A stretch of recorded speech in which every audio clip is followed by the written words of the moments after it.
হাজার ব্যথা বেদনার পরে ফিরে আসুনি তুমি আপন ঘরে। হাজার ব্যথা বেদনা সারা শরীর থেকে রক্ত ঝরে। হে রাসূল তোমাকে ভুলি আমি কেমন করে। হে রাসূল তোমাকে ভুলি আমি কেমন করে। যাই হোক, গোলাম রব্বানী সাহেব আসতেছেন, মনে হয় 20-25 কিলো বাকি আছে। আমার সাথে কথা হয়েছে, খুব দ্রুতই হলে চলে আসবে। আমার লাস্ট টাইম হলো 9:30, 9:30-এ। আমি টাইমের খুব গুরুত্ব দিই, প্রত্যেকটা মাহফিলের টাইমের খুবই গুরুত্ব দিই। কারণ কোরআন শরীফে আল্লাহ রাব্বুল আলামিন একটা সূরা নাজিল করছেন টাইম। সূরার নামই টাইম, সময়। সূরার নাম কি? সময়। সূরাতুল আসর। কোন সূরা? আসর মানে হলো সময়। এই সূরার তাফসীর বিভিন্ন জায়গায় করি, প্রায় আলেমরা করে। এই সূরাতুল আসরে আল্লাহ বলেছেন ওয়াল আসর, ওয়াওটা হবে কসমিয়া, আর আসরটা, আসর মানে হচ্ছে সময়, মহাকাল, ইতিহাস। এই আসর শব্দের কসম আল্লাহ কেটেছেন, সময়ের কসম আল্লাহ রাব্বুল আলামিন কেটেছেন। আবার সময়ের ব্যাপারে রাসূল সাল্লাল্লাহু আলাইহি ওয়াসাল্লামের হাদিস আছে, ইগতানিম খামসান ক্বাবলা খামসিন, শাবাবাকা ক্বাবলা হারামিক, ওয়া সিহহাতাকা ক্বাবলা সাকামিক, ওয়া গিনাকা ক্বাবলা ফাকরিক, ওয়া ফারাগাকা ক্বাবলা শুগুলিক, ওয়া হায়াতাকা ক্বাবলা মাউতিক। নবী বলেছেন 5টা সময় আসার আগে তোমরা 5টা সময়কে মূল্য দাও। কয়টা সময় আসার আগে? 5টা। 1 নম্বর নবী বললেন, ও যুবকেরা, যৌবনকাল থাকা অবস্থায় বৃদ্ধ হওয়ার আগে এই সময়কে মূল্য দাও, কারণ যৌবনকাল চিরজীবন থাকে না। রোড ঘাটে অ্যাক্সিডেন্ট হয়ে যুবকরা মারা যায় না? মারা যায়। এই জন্য আর বৃদ্ধ হয়ে গেলে পরে দেহে শক্তি থাকে না, ওইরকম ইবাদত করা যায় না, মসজিদে যাওয়া যায় না, বাড়িতে বসে নামাজ পড়তে হয়, অনেক কষ্ট, অসুস্থ হয়ে যায়। এই জন্য নবী বলেছেন বৃদ্ধ হওয়ার আগে যৌবনকালকে মূল্য দাও। 2 নম্বরে নবী বলেছেন সিহহাতাকা ক্বাবলা সাকামিক, অসুস্থ হওয়ার আগে সুস্থতার নিয়ামতকে মূল্য দাও। 3 নম্বরে নবী বলেছেন গিনাকা ক্বাবলা ফাকারিক, সকালবেলার ধনী তুমি ফকির সন্ধ্যাবেলা। এই ফকির হওয়ার আগে এই ধনাত্মকে মূল্য দাও, কারণ মানুষের এই সম্পদ একসময় নাই হয়ে যেতে পারে। কত এমপি মন্ত্রী দেখছি এতদিন টাকা পয়সার গরমে মানে অস্থির, কিন্তু এখন বাড়িঘর ভাঙিয়ে দিচ্ছে, থাকার জায়গাটাও নাই এখন। কথাটা বোঝেন নাই? এমন বহু লোক আছে। এই জন্য সকালবেলার ধনী তুমি ফকির সন্ধ্যাবেলা। কত বড় লোক দেখছি এমন অসুস্থ হয়েছে, জমি জমা বিক্রি করে দিচ্ছে, এখন আর সুস্থ হয় না। এখন জমি জমাও নাই, খাবে যে 3 বেলা, ওই ঠিক মতো এখন মানুষের কাছে ভিক্ষা করতে হয়, সাহায্য চাইতে হয়। বহু বড় লোক আছে। এই জন্যই বলেছেন টাকা পয়সা যদি থাকে আল্লাহ রাস্তায় বেশি বেশি খরচ করো। এই আল্লাহ রাস্তায় খরচ করার কারণে তোমার টাকাটা নেকিতে রূপান্তরিত হবে। কিয়ামতের ময়দানে এই টাকা তোমার নাজাতের ওসিলা হতে পারে। সুবহানাল্লাহ। 4 নম্বর নবী বলেছেন ফারাগাকা ক্বাবলা শুগুলিক, তোমাদের অবসর সময় থাকা অবস্থায় হুজুর বলছে বেশি বেশি জিকির করো। মানুষ জানা যাওয়ার পরে আফসোস করবে যে ইস, আরেকটু সময় যদি কাজে লাগাতে পারতাম, আরেকটু যদি আলহামদুলিল্লাহ পড়তাম, আরেকটু যদি সুবহানাল্লাহ বলতাম, তাহলে আজকে জান্নাতের অবস্থানটা আরেকটু বেশি বলে। তো সব জান্নাতীর এক সমান হবে না। নবীজি বলছে আমি থাকবো জান্নাতুল ফেরদাউসে, আর তোমরাও দোয়া করবা, যখন জান্নাত চাইবা তখন বলবো আল্লাহ আমাকে জান্নাতুল ফেরদাউস দান করো। কোন জান্নাত? জান্নাতুল ফেরদাউস। এইজন্য আল্লাহ তুমি আমাদেরকে জান্নাতুল ফেরদাউস দিও, বলেন আমিন। আল্লাহ যাদের আব্বা আম্মা কবর, তাদের আব্বা আম্মার কবরকে তুমি জান্নাতুল ফেরদাউস বানায় দাও, বলেন আমিন। হুজুর এই কথা বলেছেন। তাহলে সময় পাইলেই বেশি বেশি জিকির করার দরকার আছে না নাই? কোরআন শরীফ সূরা ইখলাস 3 বার পড়লে 1 খতম কোরআন শরীফের সওয়াব। এটা কি অনেক কষ্ট? সুবহানাল্লাহ আলহামদুলিল্লাহ পড়লে আকাশ জমিন বইরা সওয়াব। এটা কি অনেক কষ্ট? মুসা কালিমুল্লাহ জিজ্ঞাসা করেন, আল্লাহ তোমার কাছে একটা জিকির চাই, একটা জিকির দাও আমার, যেটা সবাই করে না। আল্লাহ কয় মুসা তুমি পড়বা লা ইলাহা ইল্লাল্লাহ। জোরে কোন সুবহানাল্লাহ। মুসা কালিমুল্লাহ কয় লা ইলাহা ইল্লাল্লাহ পড়বা, আল্লাহ আর জিকির নাই। আল্লাহ কয় মুসা এই দুনিয়াতে লা ইলাহা ইল্লাল্লাহ দামি সবচেয়ে আমার কাছে বেশি। জোরে কোন সুবহানাল্লাহ। তাহলে এটাই আল্লাহর কাছে দামি জিকির। তাহলে এই জিকির আমরা যখন ঘরে বসে থাকি বাসে বসে সুবহানাল্লাহ আলহামদুলিল্লাহ পড়তে থাকবো, যত বেশি পড়বো তত জান্নাতে আমাদের অবস্থা তত ভালো হবে। এই জন্য এই নবী বলেছেন অবসর থাকা অবস্থায় বেশি বেশি আল্লাহর জিকির করো, বেশি বেশি আল্লাহর ইবাদত করো, সময়টা নষ্ট করবে না, চুপ থাইকো না, এরপরে আজেবাজে গীবত করো না, এরপরে এই কি বলে নাটক সিনেমা না দেখা আল্লাহর জিকিরে কাটাইও, কোরআন তেলাওয়াতে কাটাইও, হ্যাঁ নফল ইবাদতে কাটাইও, মা বাবার দিকে তাকাইও, মা বাবার দিকে তাকাবা কবুল হজের সওয়াব হবে। এত সহজ সহজ এতগুলা কথা বললাম, এখন এগুলা যদি মানেন তাহলে তো জীবন সার্থক, আর এগুলো যদি না মানেন তাহলে কোনো দরকার নাই, অশোনার। তাহলে আমার ভাইরা আমার বাবাজিরা সময়ের গুরুত্ব আমাদের দিতে হবে। নবী বলেন হায়াতাকা ক্বাবলা মাউতিক, শেষ কথা। নবী বলেন মরণের আগে ভালো হও, মরণের পরে কিন্তু ভালো হওয়ার কোনো সুযোগ নাই। কথা ঠিক না বে ঠিক? ফেরাউন মরণের সময় বলছিল আনা মিনাল মুসলিমিন, আল্লাহ কয় আল আন, এখন বলে লাভ কি? এখন ভালো হয়ে লাভ কি? মরার পরে ভালো কি করবা তুমি? না আগে ভালো হওয়ার দরকার আছে না নাই? আগে ভালো হতে হবে। আমার ভাইরা, আমার বাবাজিরা, লম্বা সময় আমি আজকে দিতে পারবো না, যেহেতু প্রধান বক্তা আমার বড় ভাই গোলাম রব্বানী যুক্তিবাদী সাহেব, তিনি আসতেছেন 9:30 ইনশাআল্লাহ উনি স্টেজে উঠবে। ঘন্টাখানিক সময় আমি আলোচনা করব এবং আলোচনার বিষয়বস্তু আমাকে আমার আরিফ ভাই বলে দিছে। আজকে মানে বিকাল দিকে বলছে আর কি, আগেও বলে না, একটু বিকাল দিকে বলে দিছে এই বিষয়ে। 2টা মাহফিল দিছে উনি, 2 জায়গায় 2টা বিষয় আমার হুট করে দিছে। তো যতটুকু আমি আলোচনা করতে পারি করব। তো বিষয় দিচ্ছে যেটা, সেই বিষয়টা আমাদের কমন বিষয়, আমরা মোটামুটি সবাই জানি। তারপরেও ওয়াদাক্কির ফা ইন্নাদ যিকরা তানফাউল মুমিনিন, জিকির করা বা স্মরণ করায় দিলে এটা আবার মনে হয়, মানুষ তো ভুলে যায়। আজকে শুনছি কালকেই ভুলে যায়, এই হলো আমাদের অবস্থা। বনি আদম ভুলে যায়। তাই আমরা যেহেতু ভুলে যাই, এই বিষয়গুলো আমাদের স্মরণ করা দরকার। তাই সহজ বিষয়টা হলো আমাদের নবী করিম সাল্লাল্লাহু আলাইহি সাল্লামের জীবনী। নবীজির জীবনী থেকে আমাদের শিক্ষা আছে না নাই? আছে। সেই জন্য এই বিষয়টা অনেক দিন পরে আমাকে দেওয়া হয়েছে, এই জন্য এই বিষয়টা থেকে আলোচনা করব। তাই কোরআন শরীফের সূরা আলে ইমরান থেকে 31 নম্বর আয়াতে কারিমা আপনাদের সামনে তিলাওয়াত করেছি। রাসূলুল্লাহ সাল্লাল্লাহু আলাইহি সাল্লামের জবান থেকে বের হওয়া অসংখ্য অগণিত মোবারক বাণী থেকে 2খানা মোবারক বাণী আপনাদের সামনে পাঠ করেছি। সেখান থেকে কথা বলবো ইনশাআল্লাহ। কথা বলার আগে আল্লাহ সুবহান মহিয়ান গরিয়ান রব্বুল ইজ্জত ওয়াল জালালের আলিশান দরবারে হৃদয়ের গভীর থেকে প্রাণ খুলে আল্লাহর প্রেমে মাতোয়ারা হয়ে সকলেই শুকর আদায় করে সকলেই পড়ছি আলহামদুলিল্লাহ। হাজার হাজার মানুষের সমাগম ইতিমধ্যেই ঘটেছে। হাজার হাজার মানুষের সমাগম ঘটলে কি হবে? ইমানদারের মতো আওয়াজ কিন্তু আমাদের হচ্ছে না। আজকে আমরা যারা মুসলমান দাবি করি, যারা ইমানদার দাবি করি, এই ইমানদার দাবি করলে কি হবে? আমরা আসলে নামে ইমানদার বেশি, কাজে ইমানদার কম। নামে মুসলমান বেশি, কাজে মুসলমান কম। যেরকম ঠিক না ঠিক? তাই কবি বলেছেন নামে মুসলমান নাকি কামে মুসলমান, নামে কামে মিল না হলে, নামে কামে মিল না হলে বইবে যে তুফানে তুমি। নামে মুসলমান নাকি কামে মুসলমান তুমি, নামে মুসলমান নাকি কামে মুসলমান। নাম রেখেছে আব্দুর রহিম, কোরআন পারে না। এই সমাজে এমন লোকের সংখ্যা অগণা, ঠিক না? নাম রেখেছে আব্দুর রহমান, নামাজ পড়ে না। এই সমাজে এমন লোকের সংখ্যা অগণা। এমন সমাজে বদলাতে কে রাখবে অবদান তুমি। নামে মুসলমান নাকি কামে মুসলমান তুমি, নামে মুসলমান নাকি কামে মুসলমান। তাহলে আমাদের নামে মুসলমানের সাথে সাথে কাজেও মুসলমান হওয়ার দরকার আছে না নাই? এত মুসলমানের কণ্ঠে আমি মানে আলহামদুলিল্লাহ সুবহানাল্লাহ শুনতে পারতেছি না। আমরা ইমানদার, কিন্তু আমাদের অনেকে আস্তে আস্তে বলতেছে। আস্তে আস্তে বললে আল্লাহ শুনে, ঠিক আছে, কিন্তু ইমানদারের জবানটা কিন্তু কাপুরুষের মতো থাকে না। ইমানদারের জবান হয় বীর পুরুষের জবান।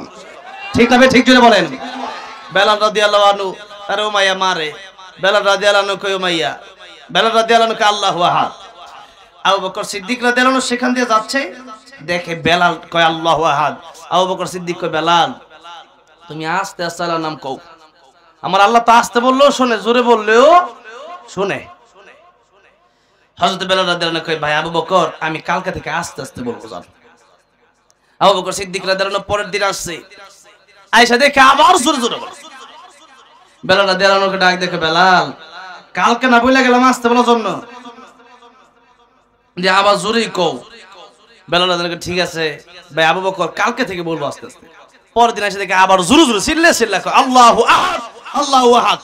আবু বকর সিদ্দিক রাদিয়াল্লাহু আনহু বেলাল তোমার উমাইয়া মারে, তুমি আল্লাহর নাম যত জোরে বলবো উমাইয়া তোমার তত বেশি মারবো, কারণ সে তো আল্লাহর সহ্য করতে পারে না। নাউজুবিল্লাহ কোন। ও বেলাল তুমি তো আস্তে আস্তে বললেই পারো, আস্তে আস্তে কও। হযরত বেলাল রাদিয়াল্লাহু আনহু ডাক দিয়ে বলেন ভাই আবু বকর প্রথম দিন যখন আপনি বলেছেন আল্লাহর নাম আস্তে বলার জন্য, আমি বেলাল চেষ্টা করেছি আস্তে আস্তে আল্লাহর নাম বলার জন্য, কিন্তু বিশ্বাস করেন আপনার কথা রাখার জন্যই আমি আস্তে আস্তে বলার জন্য চেষ্টা করেছি, কিন্তু মাইয়া যখন আমারে মারে আমার ইমানের পাওয়ার বেড়ে যায়। আল্লাহু আকবার কোন। আমার যত মারে আমার ইমানের পাওয়ার তত বেড়ে যায়, আর আমার ইমানের পাওয়ারের কারণে আল্লাহ নামে আস্তে বলতে চাইলেও আস্তে বলতে পারি না। যত মারে তত জোরে আল্লাহর নাম বলি, আর যত জোরে আল্লাহর নাম বলি তত বেশি আমি বেলালের কাছে মজা লাগে। বেলাল রাদিয়াল্লাহু আনহু বলতেছেন আস্তে বলতে পারি, কিন্তু আমি তো ইমানদার, আমি যত জোরে বলি আমার তত বেশি ভালো লাগে। তো ইমানদার তো এমন, আল্লাহর নাম যত জোরে বলতে পারবে, আল্লাহর নামের স্লোগান যত প্রচার করতে পারবে, ততই ইমানদারের কাছে ভালো লাগবে। তাহলে একটু জোরে শুনে বলা যাবে না আলহামদুলিল্লাহ? আরেকটা দোয়া, রজব মাসের 29 তারিখ চলে গেল, এখন মনে করেন সামনে শাবান সমাগত, এরপরে রমজানুল মুবারক। খুব একটা দামি মাসে আমরা উপনীত হয়েছি, এখন আসি মানে রমজানের একবারে বাতাস মানে বসতেছে, ঠিক না? রমজানের একটা চিন্তাধারা অলরেডি সবাই করে নিচ্ছে যে রমজান আসতেছে, সামনে কিভাবে কি খাবো, বাজার করব, ওই চিন্তা। কিন্তু প্রস্তুতি নিতে হবে বেশি বেশি খাওয়ার না, ইবাদতের, ঠিক না? ইবাদতের রমজান খাওয়ার প্রস্তুতি নেই, বুট কিনে, তেল কিনে, চাইল ডাল কিনে, আর মনে করেন যে রমজান মাস আসতে একটু ভালো খাবার। রমজান মাসে বরকত বেশি হয়, ঠিক না? বরকত, টাকা অল্প কিন্তু বরকত বেশি হয়। তো এই রমজান মাসটা ইবাদতের জন্য আমি নিয়ত করেছি, আমি এবার এমনি বড় হজে যাচ্ছি, আর এমনি এই রমজানের শেষ 10টা দিন মক্কাতে এবং মদিনাতে ইতিকাফ করে কাটাতে চাই। আল্লাহ যেন কবুল করে বলেন আমিন। এমনি প্রতি বছরই যাই, তবে এই বছর আর কি আমি যাবো। এরপর আমার সাথে কারি আবু রায়হান আছে, আর অনেক আলেমরা যাবে। তো এইটা আর কি আমার একজন গিফট করছে, বুঝছেন না? গিফট তো কত কিছুই করে, তা আমার একজন মানে মক্কা মদিনা যাওয়ার মানে বারা গিফট করছে, আলহামদুলিল্লাহ। তো আমি খুব খুশি হয়েছি যে আল্লাহর পক্ষ থেকেই তো আসছে, এটা নিয়ত থাকা লাগে, মক্কা মদিনার প্রতি টানও থাকা লাগে। এই পর্যন্ত গেছি, টাকা দিয়ে গেছি কিনা জানি না, মাইনছেই নিছে, আলহামদুলিল্লাহ। তো এখন মাইনছে নিছে মানে কি, আসলে তো আল্লাহ নিছে। কে নিছে? আল্লাহ নিছে। আমার এলাকায় এক মুরব্বী, অনেক ধনী মানুষ, আমি কই মক্কাতুল মুকাররম মদিনাতুল মুনাওয়ারা হজটা কইরা আসেন যান, পরে কয় যে আর কয়টা দিন যাক, বয়স 100-র কাছাকাছি, ও আর কয়টা দিন যাক, মানে তার ইচ্ছা এরকম নাই, হ্যাঁ সাজে মোটামুটি মরার আগের দিন যাবো আর কি। আর আমার আল্লাহ রাব্বুল আলামিন বহু আগেই নিছে, 5 বার উমরা করছি, এবার হজে যাওয়ার নিয়ত করছি। তো টাকা পয়সা যদি থাকে একটু যাওয়ার নিয়ত করা যায় না ইনশাআল্লাহ? নবী বলেছেন মান যারা কবরি ওয়াজাবাত লাহু শাফাআতি, আমার কবর, আমার রোজা যে ব্যক্তি জিয়ারত করবে সেই ব্যক্তির জন্য আমার সুপারিশ ওয়াজিব হয়ে যাবে। তো সেই নবী, যেই নবী জিন্দা নবী, যেই নবীকে সালাম দিলে পরে নবীজি আমাদের সালাম দেয় আসসালামু আলাইকুম, আমি আপনার জন্য কথা ওয়া আলাইকুম আসসালাম ওয়া রাহমাতুল্লাহ, ঠিক তেমনি ভাবে রোজায় সালাম দিলে নবীজি বলেন আমি নিজ কানে তার সালাম শুনি। এবং একেবারে জীবিত মানুষ, আমি জিন্দা মানুষ যখন সালাম দেয় সেখানে মানুষ থর থর করে কাঁপতে থাকে, মানুষ অস্ত্রসিক্ত হয়, সেখানে মানুষ কাঁদে, সেখানে মানুষ যায়, যাওয়ার পরে যত কঠিন দিনে থাকুক না কেন নরম হইয়া একবারে নরম হয়ে যায়, কিচ্ছু বোঝে না, এরকম কাঁদতে থাকে মানুষ, ফুফায় ফুফায় কাঁদতে থাকে সেখানে গেলে। এই জন্য সেই জায়গায় আমাদের যাওয়া দরকার, জীবন পরিবর্তন হয়ে যাওয়ার মতো একটা জায়গা, সেই জায়গা আল্লাহ সবার যাওয়ার তৌফিক দেখ জোরে কোন আমিন। তো এই রমজান মাস আসতেছে, ইবাদত করতে হবে। নবীজি রজব মাস থেকেই রমজানের প্রস্তুতি নিতেন। কোন মাস থেকে? রজব মাস থেকেই। তাই নবীজি পড়তেন এই মাসের চাঁদ যখন নবীজি দেখতেন তখনই যে দোয়া পড়তেন, সবাই পড়েন আল্লাহুম্মা বারিক লানা ফি রজব ওয়া শাবান ওয়া বাল্লিগনা রমাদান। আয় আল্লাহ, রজবে আর শাবানে আপনি আমাদেরকে বরকত দেন, আর রমজান মাস পর্যন্ত আমাদের হায়াতকে আপনি বৃদ্ধি করে দেন। এই দোয়া আমরাও করি, সবাই পড়ে আল্লাহুম্মা বারিক লানা ফি রজব ওয়া শাবান ওয়া বাল্লিগনা রমাদান। জোরে জোরে বলেন আমিন।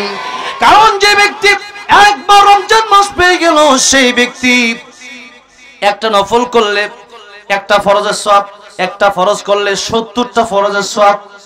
আর এই মাসটা শুধু অফারের মাস, অফারের মাস, অফারের মাস। আসসালামু ওয়া রাজজিবিহি। আল্লাহ রাব্বুল আলামিন ইবাদতের ব্যাপারে আল্লাহ রাব্বুল আলামিন বলেন না সালাতুলি আজ যাকাতুলি আল হাজ্জুলি, নামাজ আমার জন্য আর তার পুরস্কার আমি আল্লাহ দেব। কিন্তু এটা আল্লাহ বলতেছেন আসসালামুলি, কারণ নামাজ মানুষ একজন আরেকজনকে দেখানোর জন্য পড়ে না। অনেক সময় সারা জীবন নেতা নামাজ পড়ে না, বুটের সবাই আসতে দেখবেন নেতা পাক্কা ফজর সহ পড়ে, আল্লাহ। আবার অনেক সময় নামাজ দেখায় পড়তে গিয়ে এমন লোকও পাওয়া যায় যে ওযু আছে না নাই তার খবর নাই, নামাজ দাঁড়ায় গেছে। কথা কোন ঠিক না ঠিক? কারণ গুটের তো দরকার, তো ওই সময় দেখা যায় যে নামাজি হয়ে যায়। এতদিন নামাজ পড়ছে না, এতদিন গাঁজা টানছে আর সিগারেট খাইছে, আর এখন দেখা যায় যে নামাজি হয়ে গেছে। কেন? মানুষকে দেখানোর জন্য। তাহলে মানুষকে দেখানোর জন্য নামাজ পড়া যায়, আবার জাকাত দেওয়া যায়। যে দেখেন আমাদের দেশের লুঙ্গি, এরপরে গামছা, এরপরে পাঞ্জাবি, এরপরে কি শাড়ি দেয়, এমন লুঙ্গি দিচ্ছে বেটা খেতে কাম করে দেখে এক পিছে কই লাগছে লুঙ্গি ছিঁড়ে গেছে। জোরে কোন ঠিক না ঠিক? তাই এই যে লুঙ্গি ছিঁড়া যায়, শাড়ি ছিঁড়া যায়, তার কম দামি দিয়ে এরা বেশি বেশি দিচ্ছে যে 1000 লোককে শাড়ি দিলাম, এই শাড়ি দিলাম। এমনি পারলে ভালো 5টা শাড়ি দেন 5 জনে। জোরে কোন ঠিক না ঠিক? 1000 লোককে দিচ্ছে, ছিঁড়া গেছে গা, তা লাভ কি? তো এই জন্য দেওয়ার সময় খুব হিসাব কিতাব কইরা মানুষটা দেখায় দেওয়ার দরকার নাই। একজন মানুষ আসতেছে জাকাত নেওয়ার জন্য, এটা ভিডিও কইরা পরে ছাড়তাছে, এই জাকাত দিতেছে, এই যে জাকাত, এই যে জাকাত দিতেছে। তো আমনের জাকাত দেখবে আল্লাহ, তো মানুষ দেখার দরকার কি? হ্যাঁ, তো এই জন্য আপনি যখন দিবেন, কিয়া গরিব মানুষ যে তার একটা সম্মান সম্মান নাই, তার রিজিক আল্লাহ আপনার হাতে রাখছে। জাকাত সে আয়সা নেওয়ার জন্য হকদার না, আপনি দিয়ে আসবেন, এটা আপনার দায়িত্ব। কথাটা বুঝেন নাই? গরিব মানুষ সে যদি জাকাত না নেয় এর গুণ হইব? আর আপনি ধনী হওয়ার কারণে আপনি জাকাত না পৌঁছাইলে কিন্তু এই টাকা সাপ হয়ে কিয়ামতের মধ্যে আপনারে কামড়াবে। তাহলে বলেন, যে ব্যক্তি গরিব মানুষ তার জাকাত নেওয়াটা কর্তব্য, নাকি যার জাকাত দেওয়ার দরকার তার জাকাত দেওয়াটা কর্তব্য? দেওয়াটাই কর্তব্য। কারণ আমি গরিব যদি হই, আমি টাকা পয়সা না নিলে সমস্যা নাই, জান আমার তোমার যাওয়া লাগতেছে না, এই জন্য। কিন্তু আপনার এই টাকা নিয়ে কবরে যাবেন, উপায় নাই। যেরকম ঠিক না ঠিক? তাই মানুষ জাকাত মানুষকে দেখায় দেয়, ঠিক না? দেখো, ভিডিও করো, এই টিভি দাও, এই টিভি দাও, ফেসবুকে ছাড়ো, ইউটিউবে দাও যে আমি জাকাত দিছি, অমুক নেতা তমুক নেতা, এইগুলা ঠিক না। এই জন্য হ্যাঁ, যদি হ্যাঁ এমন যে এলাকার মানুষ বুঝা যাচ্ছে না যে কে গরিব, আপনার বাড়ি হলো ঢাকা, আপনি জানেনই না, একজন মানুষ জাকাতের টাকা 5 লাখ টাকা পাঠাইছে জামালপুর, সেই হিসাবে তখন তারে দেখানোর জন্য একটা ভিডিও করা যায়, দেখেন আমি দিছি, আসলে টাকাটা মাইরা খাইছি না। না, আপনি নিজেই জানেন যে এলাকাত কয়জন গরিব আছে, কয়জন ধনী আছে, আপনি জানেন ভালো করে, এরপরে আপনি ভিডিও টিডিও করে নিতেছেন, এটা ঠিক না। ওনার সম্মানের হানি হচ্ছে। আমি যে কথাটা কইতাছি কি খারাপ লাগতেছে আপনাদের কাছে? এটা খুব, দাদা বলছে খুব ভালো, এটাই কথা, দরকারি কথা এগুলা।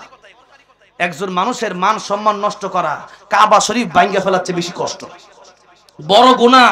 একটা মানুষকে কষ্ট দেওয়া, একটা মানুষের অন্তরে আঘাত দেওয়া, নাউজুবিল্লাহ।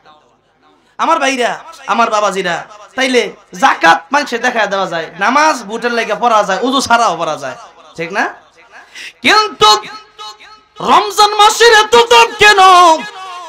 ইয়া আইয়ুহাল্লাযীনা আমানু কুতিবা আলাইকুমুস সিয়াম কামা কুতিবা আলাল্লাযীনা মিন ক্বাবলিকুম লাআল্লাকুম তাত্তাকুন। আল্লাহু আকবার। আল্লাহ বলেছেন, এই বান্দারা তোমরা রোজা রাখো যেমনি ভাবে তোমাদের পূর্ববর্তীদের উপর আমি আল্লাহ ফরজ করেছিলাম, তোমাদের উপর রোজা ফরজ করে হয়েছে। আর এই রোজা আল্লাহ রাব্বুল কেন রাখতে বলেছেন? লাআল্লাকুম তাত্তাকুন, যাতে করে তোমরা মুত্তাকি হয়ে যেতে পারো। রমজান মাসে মানুষ রোজা রাখে, মনে করেন যে কলফারও গেছে, দেখ কোনো মানুষ নাই, পিপাসায় কইটা ফাইটটা যা, জোরে কোন ঠিক না ঠিক? এরপরও লোকটা পানি যে পান করে না, বলেন তো কার ভয়ে? কার ভয়ে? আল্লাহর ভয়ে। আল্লাহর ভয়ে যদি অন্তরে থাকে, সেই ব্যক্তি চুরি করবে না, ডাকাতি করবে না, সুদ খাবে না, ঘুষ খাবে না, এই দুনিয়ার গুনাহ সে ছেড়ে দিবে। কেন? আমার পৃথিবীর কেউ দেখে না, দেখে একজন, জোরে কোন তিনি কে? যাদের হৃদয়ে আছে আল্লাহর ভয়, তারা কভু পথ ভুলে যায় না। আল্লাহর প্রেম ছাড়া এই দুনিয়ায় কারো কাছে কোনো কিছু চায় না। রাতের আধারে যারা সিজদাতে রয়, দু চোখের স্রোতে নদী যেন বয়, ছলনার হাত ছনি যতই আসুক, পিছনে ফিরেও তাকায় না। যাদের হৃদয়ে আছে আল্লাহর ভয়, তারা কবু পথ ভুলে যায় না, ঠিক না? এই জন্য আমিরুল মুমিনিন ওমর রাদিয়াল্লাহু আনহু একদিন মরুভূমি দিয়ে হেঁটে যাচ্ছেন, এক রাখালকে ডাকলেন, ডেকে বলেন এগুলা কার ছাগল? বলে আমার মালিকের ছাগল, একটু দুধ দেওয়া যায়, আমার অনেক পিপাসা লাগছে। রাখাল কয় না, আমি ছাগলের মালিক না, ছাগলের মালিক আরেকজন, আমি দুধ দিতে পারি না। ওমর রাদিয়াল্লাহু আনহু বলেন কিছু টাকা পয়সা আমি তোমারে দিয়ে দেই, তুমি আমার বকরিটা একটা বকরি বিক্রি করে ফেলো। রাখালকে আমি আমার মালিককে জবাব দেব কি? ওমর রাদিয়াল্লাহু আনহু বলছেন তুমি জবাব দেবা, তুমি বলবা এই ছাগলটা বাগে নিয়ে গেছে। আর আগে এরকম ঘটনা অ্যাভেলেবল হইতো। এবার রাখাল ডাক দেয়া কয় লম্বা তো আপনি অনেক, কিন্তু বুদ্ধি এত কম কি লিয়া? এত লম্বা? ওমর রাদিয়াল্লাহু আনহু লম্বা ছিলেন, এত লম্বা মানুষ এত বুদ্ধি কম আপনার? এই ছাগলের কেবলমাত্র রাখাল আমি তো মালিক না, আমি আপনার কাছে এই ছাগলটা আজকে বিক্রি করে দিয়ে টাকা নিয়ে নিতে পারি আর মালিককে জবাব দিতে পারি যে বাগে নিয়ে গেছে ছাগল।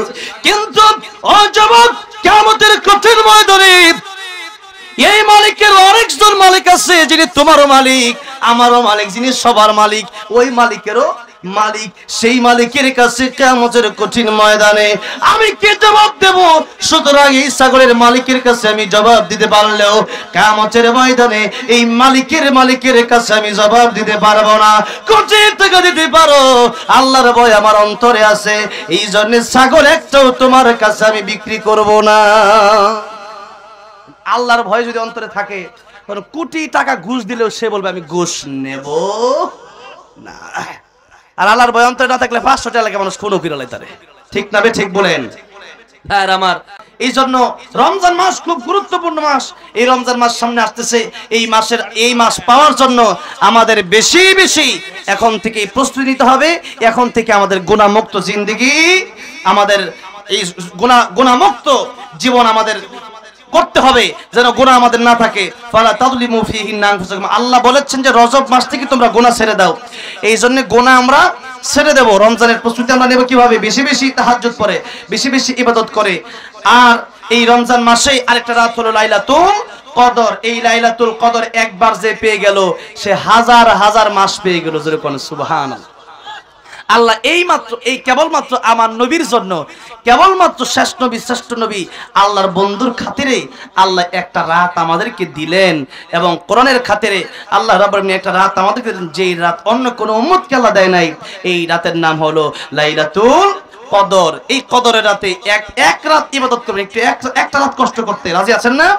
একটা রাত কষ্ট করবেন, নফল নামাজ পড়বেন, তাহাজ্জুদ পড়বেন, কোরআন পড়বেন, জিকির করবেন।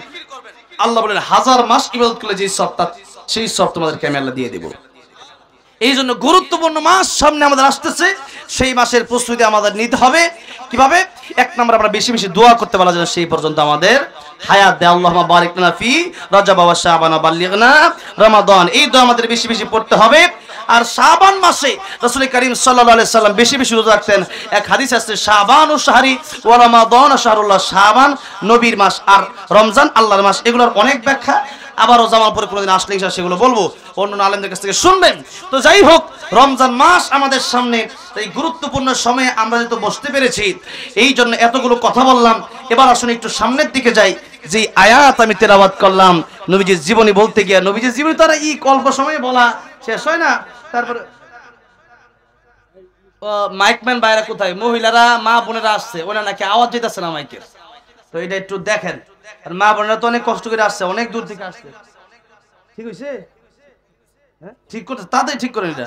এই যে কথা শুনতেছি, এটা খালি মানে আমিরা সালিহান মিন যাকারিন আও উনসা ওয়া হুয়া মুমিন ফালানুহইয়ান্নাহু হায়াতান তাইয়্যিবা ওয়া লানাজজিয়ান্নাহুম আজরাহুম বিআহসানি মা কানু ইয়ামালুন। নারী করুক পুরুষে করুক, সব কিন্তু কেউ কম পাবে না। সব যার আল্লাহ বলেন সমান সমান সব তোমাদেরকে দিয়ে দেব। দুনিয়াতে এখন এই যে নারীরা আসছে, তারা এই কথাগুলো শুনলে তো সব পাইতো। এক একটা আয়াত যদি কেউ বোঝার চেষ্টা করে, এক একটা কথা এক একটা করেন আয়াতের তরজমা তাফসীর যদি কেউ বোঝার চেষ্টা করে, 100 রাকাত নফল নামাজ পড়লে যে সওয়াব হতো তার চেয়ে বেশি সওয়াব আল্লাহ আমলনামায় দান করে দিবেন। আবু যর রাদিয়াল্লাহু আনহু থেকে হাদিসটা বর্ণিত, রাসূল করিম সাল্লাল্লাহু আলাইহি সাল্লাম বলেছেন যে কেউ যখন একটা আয়াত বোঝার চেষ্টা করে, একটা মাহফিলে এসে একটা মাদ্রাসায় বসে, তখন 100 রাকাত নফল নামাজ পড়লে যে সওয়াব হতো তার চেয়ে বেশি সওয়াব আল্লাহ তাআলা আমলনামায় দান করে দেন। আজকে এখানে আসছেন, লাভ হচ্ছে না লস? লাভ লাভ লাভ। 100 রাকাত নফল নামাজ প্রতিদিন আমরা পড়ি। তো একজন এমপি ছিল নারায়ণগঞ্জের, ওইটা 70-80 রাকাত করে পড়তো, আমরাই পড়তারি নেই আর কি কোনোদিন। যাই হোক এখন তার এমপি দেশে নাই, পলাইছে। এখন যাই হোক আমার ভাইরা, আমার বাবাজিরা, 100 রাকাত নফল নামাজ পড়া সহজ না কঠিন?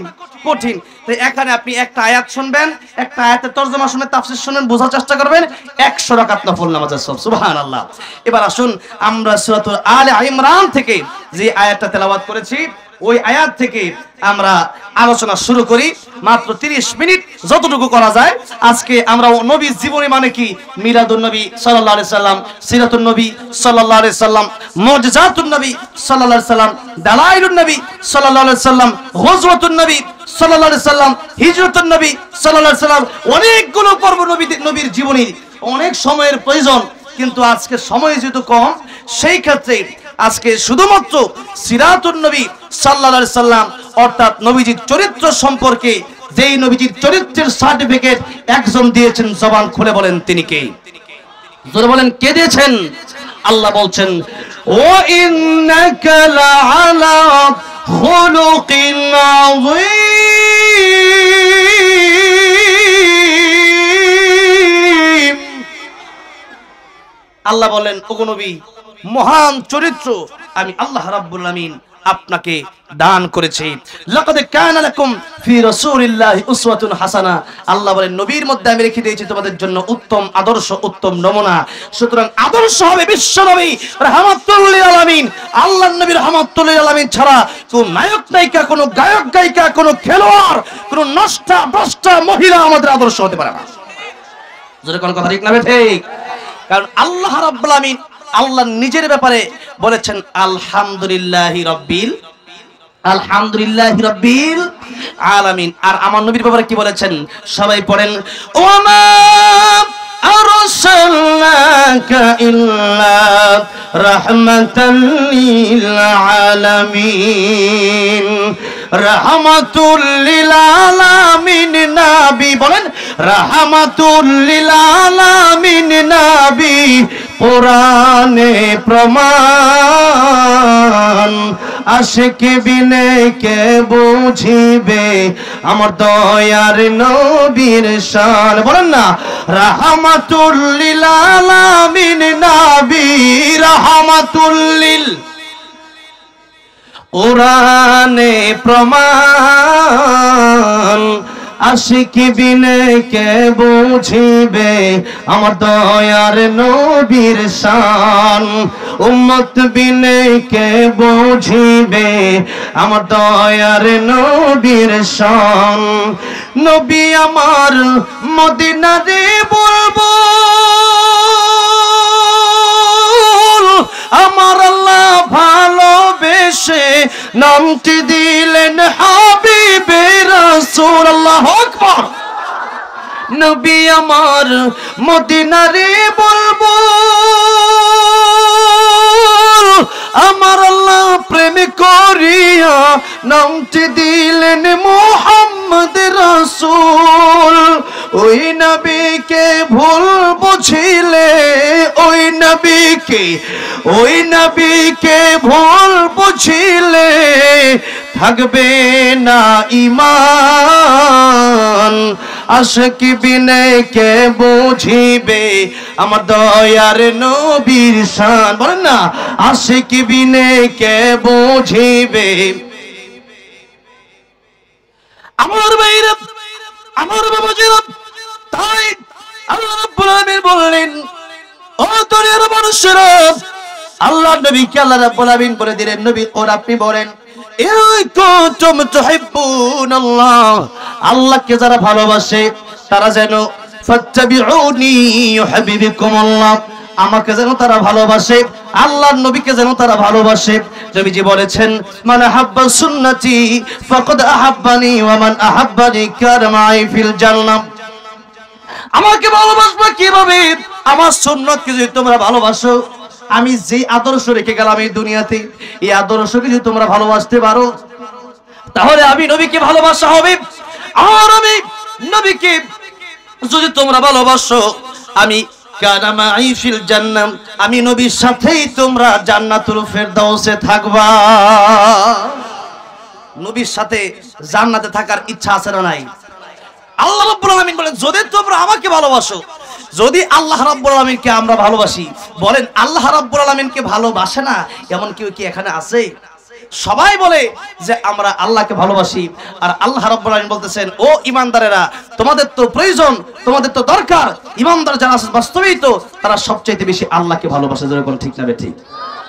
যার কারণে আমরা অনেক সময় দেখা যায় দেশ নিয়ে অনেক খেলামেলা হয়, আমরা চুপ থাকি, কিন্তু আল্লাহর বিরুদ্ধে যখন কেউ কথা বলে, রাসূলুল্লাহ সাল্লাল্লাহু আলাইহি ওয়াসাল্লামের বিরুদ্ধে যখন কথা বলে, কোরআনের বিরুদ্ধে যখন কেউ কথা বলে, আমার ইসলামের বিরুদ্ধে যখন কথা বলে, ঈমানের বিরুদ্ধে যখন কথা বলে, বাংলার মুসলমান ঠিক থাকতে পারে না, ঘর থেকে বের হয়ে রাস্তার ভিতরে আন্দোলনের নামে যখন ঠিক না বেঠে। একমাত্র কারণ হচ্ছে একটাই, যে আমাকে গালি দিতে পারো, সহ্য করব, সাবধান, আমার আল্লাহ রাসূলকে কিছু গালি দেওয়া যাবে।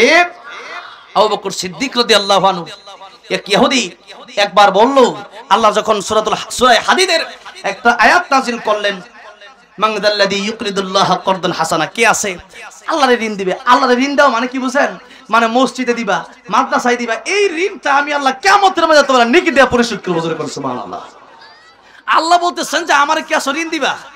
এখন এই ঋণের অর্থ তো বুঝতেইব। এখন এই কথা হচ্ছে যে গরিব মানুষ যদি ঋণ দরকার হয় তাকে ঋণ দেওয়া, এরপরে মসজিদ মাদ্রাসায় টাকা পয়সা লাগলে সেখানে দেওয়া, কোরআনের জন্য আল্লাহর রাস্তায় খরচ করা। এখন ইহুদি একটা কয়, দেখছো আল্লাহ, এতদিন তো ভাবছিলাম মুহাম্মদ একলা ফকির, এখন দেখি মুহাম্মদও ফকির, তার আল্লাহও ফকির। নাউজুবিল্লাহ। চিন্তাটা করেন, এই কথা যদি মনে করেন আমি ইমানদার, আমার সামনে কয়, তার মার দিব না? তার মারমু কিলিগা, তুই কইলে কিলিগা, তুই আল্লাহ রাসূলের বিরুদ্ধে কইলে কিলিগা? যে ইমানদার সে ঠিক থাকতে পারবে না, যার ভিতরে ঈমান নাই, হ্যাঁ যেটা মূল এটা করো গাম আর কি কথা কোন ঠিক না বেঠিক? এখন আবু বকর সিদ্দিক রাদিয়াল্লাহু আনহুর সামনে কথাটা কইছেন। আবু বকর সিদ্দিক রাদিয়াল্লাহু সমস্ত নবী রাসূলদের পরে আমার নবীর উম্মতের মধ্যে শ্রেষ্ঠ উম্মত হচ্ছেন আবু বকর সিদ্দিক রাদিয়াল্লাহু আনহু। সুবহানাল্লাহ। আবু বকর সিদ্দিক রাদিয়াল্লাহু আনহু যেই মাত্র নবীকে গালি দিল, সহ্য করতে পারল না। আবু বকর সিদ্দিক রাদিয়াল্লাহু আনহু একটা থাপ্পড় মারছে। এবার ইহুদি থাপ্পড় খায় পড়ে গেছে। আবু বকর সিদ্দিক আরেকটা দেবে, হ্যাঁ দেখা যায় ডরায় ডরে পিছের দিকে যায়। আবু বকর সিদ্দিক আর দিল না, চলে গেল। এদিক দিয়ে ইহুদি কি করছে, নবীজির কাছে এসে বিচার দিছে, ইয়া রাসূলুল্লাহ, ইয়া হাবিবাল্লাহ, আমার আবু বকর থাপ্পড় দিছিলেন, বিচার করেন। এই ইসলামী কোর্টে বিচার লইছি, আপনি হলেন বিচারপতি, রাসূল সাল্লাল্লাহু আলাইহি ওয়াসাল্লাম বিচারপতি ছিলেন, কি ছিলেন? আমার রাসূল সাল্লাল্লাহু আলাইহি ওয়াসাল্লাম প্রেসিডেন্ট ছিলেন।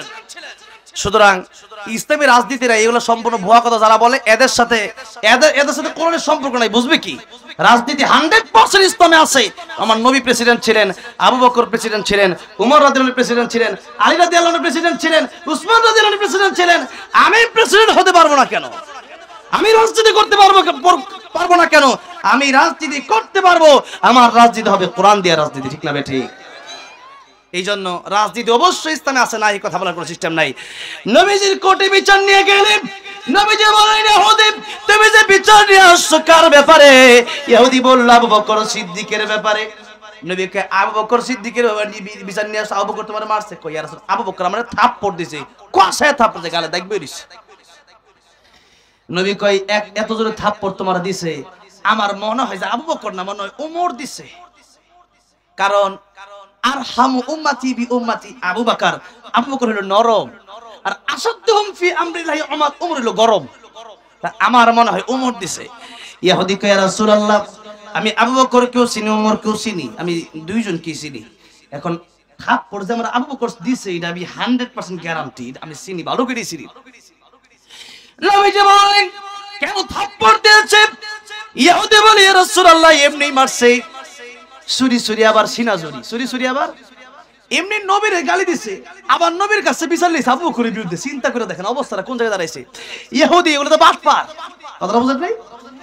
এখন ইহুদি ডাক দেখ, ইয়া রাসূলুল্লাহ আবু বকর থাপ্পড় দিছে, কারণ আবু বকর যে থাপ্পড় দিছে এটা আমি শিওর, এই বিচার করতে হবে, আমার এমনি থাপ্পড় দিছে।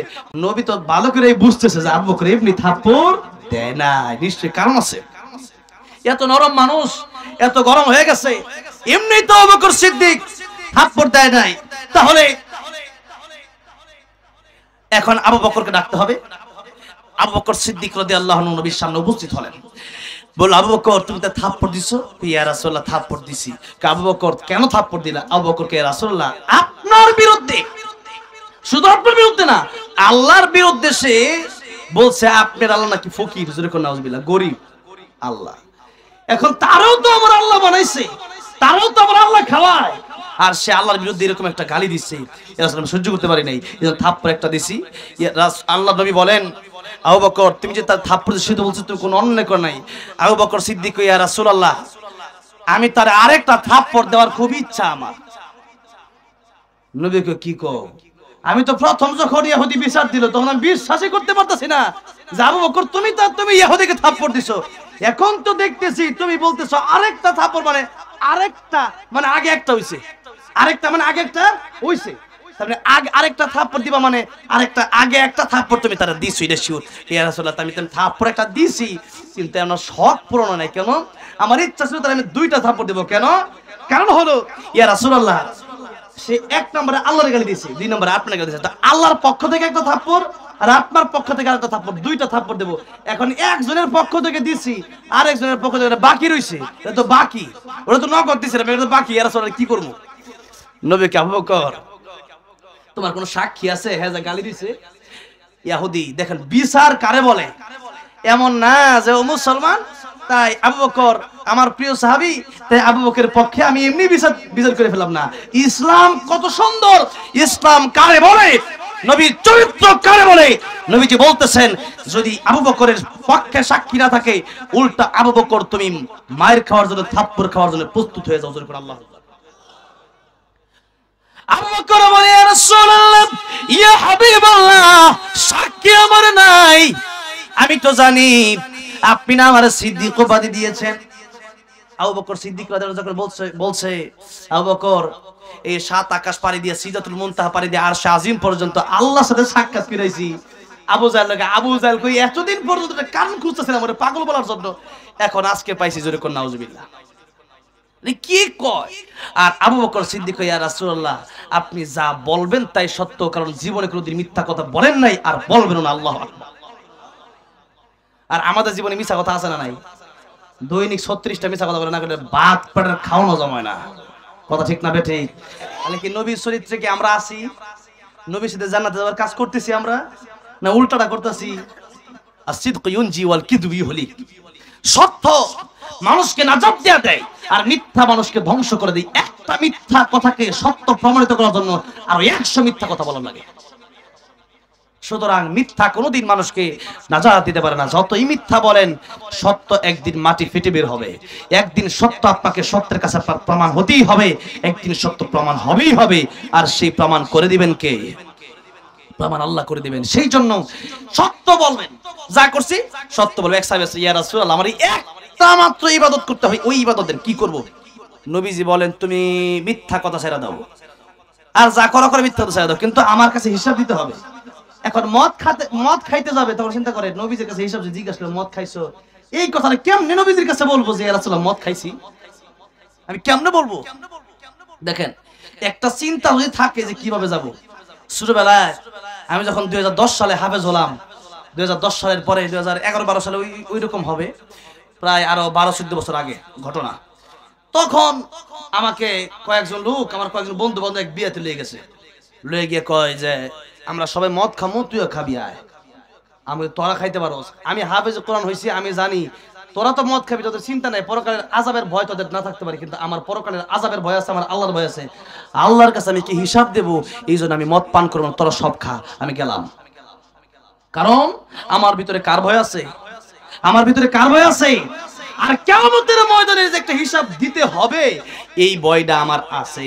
যদি এই ভয় কারণ না থাকে, অনেকজন বলে যে পরকালে তোমার কিন্তু হিসাব দিতে হবে, আমার টেড়া মাইরা খাইছো, দূর রাখ তোর পরকাল। আমরা মনে করি যে পরকাল তো এটা কবে, আরো কতদিন বাঁচমু, অনেকে তো বিয়ে শাদী করি নাই, অনেকে পোলাপান হয় নাই, দাদা হই নাই, কত এরপরে তো বকের ভালো যাবো। আল্লাহ, এই চিন্তা আপনার আমার মনে ঠিক না? কিন্তু আল্লাহ রাব্বুল আলামিন কোরআন শরীফে সূরা তাহা স্পষ্ট ঘোষণা করে বলে দিলেন ইন্নাস সাআতা আতিয়াতুন আকাদু উখফিহা লিতুজজা কুল্লু নাফসিন বিমা তাসআ। ইন্নাস সাআতা নিশ্চয় কিয়ামত আতিয়াতুন আসবে আকাদু উখফিহা, আর এই কিয়ামত আমি আল্লাহ গোপন করে রেখে দিলাম। এবার স্যার ব্যাখ্যায় নবী বলেন মান মাতা ফাকাদ কামাত কিয়ামাতুহু, মানুষের মরণ এটাও তার একটা কিয়ামত, এটাকে বলা হয় কিয়ামতে সুগরা। আরেকটা হলো কিয়ামতে কুবরা, যেদিন পৃথিবী ধ্বংস হয়ে যাবে আর মানুষ যেদিন নিজে নিজে মানুষ যেদিন মরে যায় ওটা তার ব্যক্তিগত কিয়ামত হয়ে যায়। এক হাদিসে আসছে আল কবরু রাউযাতুম মির রিয়াজিল জান্নাহ আও হুফরাতুম মিন হুফারিন নার, কবর কারোর জন্য জান্নাতের বাগান আর কারোর জন্য জাহান্নামের গর্ত। তাই আপনি আমি যদি চিন্তা করি যে মরবো তো আর কতদিন পরে, এখন আর এত কিছু এত পরে পরকাল না, আল্লাহ বলছেন আকাদু উখফিহা, আমি একটা গোপন রাখছি, কখন যে তোমার কাছে মালাকুল মাউত যাবে তুমি জানো না। যতক্ষণ আমরা জানি। আচ্ছা আমি যখন ওয়াজ করতে বসছি, আমি যে এখান থেকে শেষ করে পরের যে মাহফিলটা যাই তার বকছি বলছি রেখে আমি জানি না। আচ্ছা এক পর তো যাওয়া পরের কথা, এখানে আমরা যারা বসছি উইটটা খালি তার মুখ, এই গ্যারান্টিটা আছে? ফিরোজ শাহী গান গাইছিল 1 মিনিটের নাই ভরসা, সাঙ্গ হবে রং তামাশা, দম ফুরাইলে বন্ধু চক্ষু বুঝিলে। গান গাইতেছে 1 মিনিটের নাই ভরসা, কইতে কইতে হ্যাঁ নিজে স্টেজে শেষ। হ্যাঁ আমি একবার ওই যে শহীদ বুদ্ধিজীবীতে একটা মাহফিল ছিল অনেক আগে, তখন এই যে শহীদ বুদ্ধিজীবীর মাঝে তখন দেখলাম যে অনেক কবর তো জিয়ারত করা যায়, জিয়ারত করে আস্তে আস্তে একবারে শেষ মিনিট দেখি মানে লেখা এলো এই সেই বিখ্যাত গানের শিল্পী যেই ফিরোজ শাহী 1 মিনিটের নাই ভরসা। তা আমি কিলাম আল্লাহ এটি তো সেই লোক যার ওয়াজ আমি করি, যার কথা আমি বলি।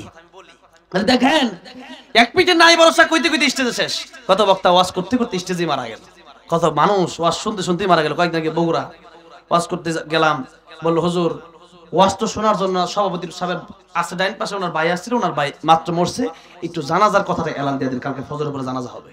তা আমি নিজেই এলান দিলাম। তো এরকম এলান কিন্তু আমাদের নামে একদিন হবে, যেরকম ঠিক না বে ঠিক।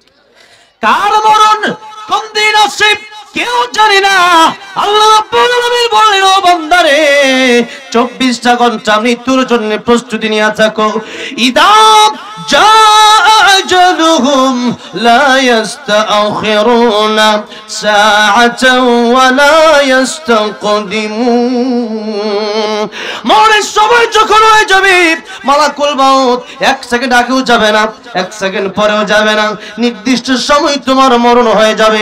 ও বান্দারে আর কার কোন দিন মরণ হয়ে যায় পৃথিবীর মানুষ তোমরা কেউ জানো না। সুতরাং মৃত্যুর প্রস্তুতি নিতে তোমরা দেরি করবা না। 24টা ঘন্টায় মৃত্যুর জন্য তোমরা প্রস্তুতি নিয়ে থাকবা, তওবা অবস্থায় থাকবা, গুনাহমুক্ত অবস্থায় থাকবা, বান্দা যেন কোনো হক না পায়, বান্দার হক পরিশোধ করে দেবা। কারণ কার মরণ কোন দিন আসে আমরা কেউ জানি না।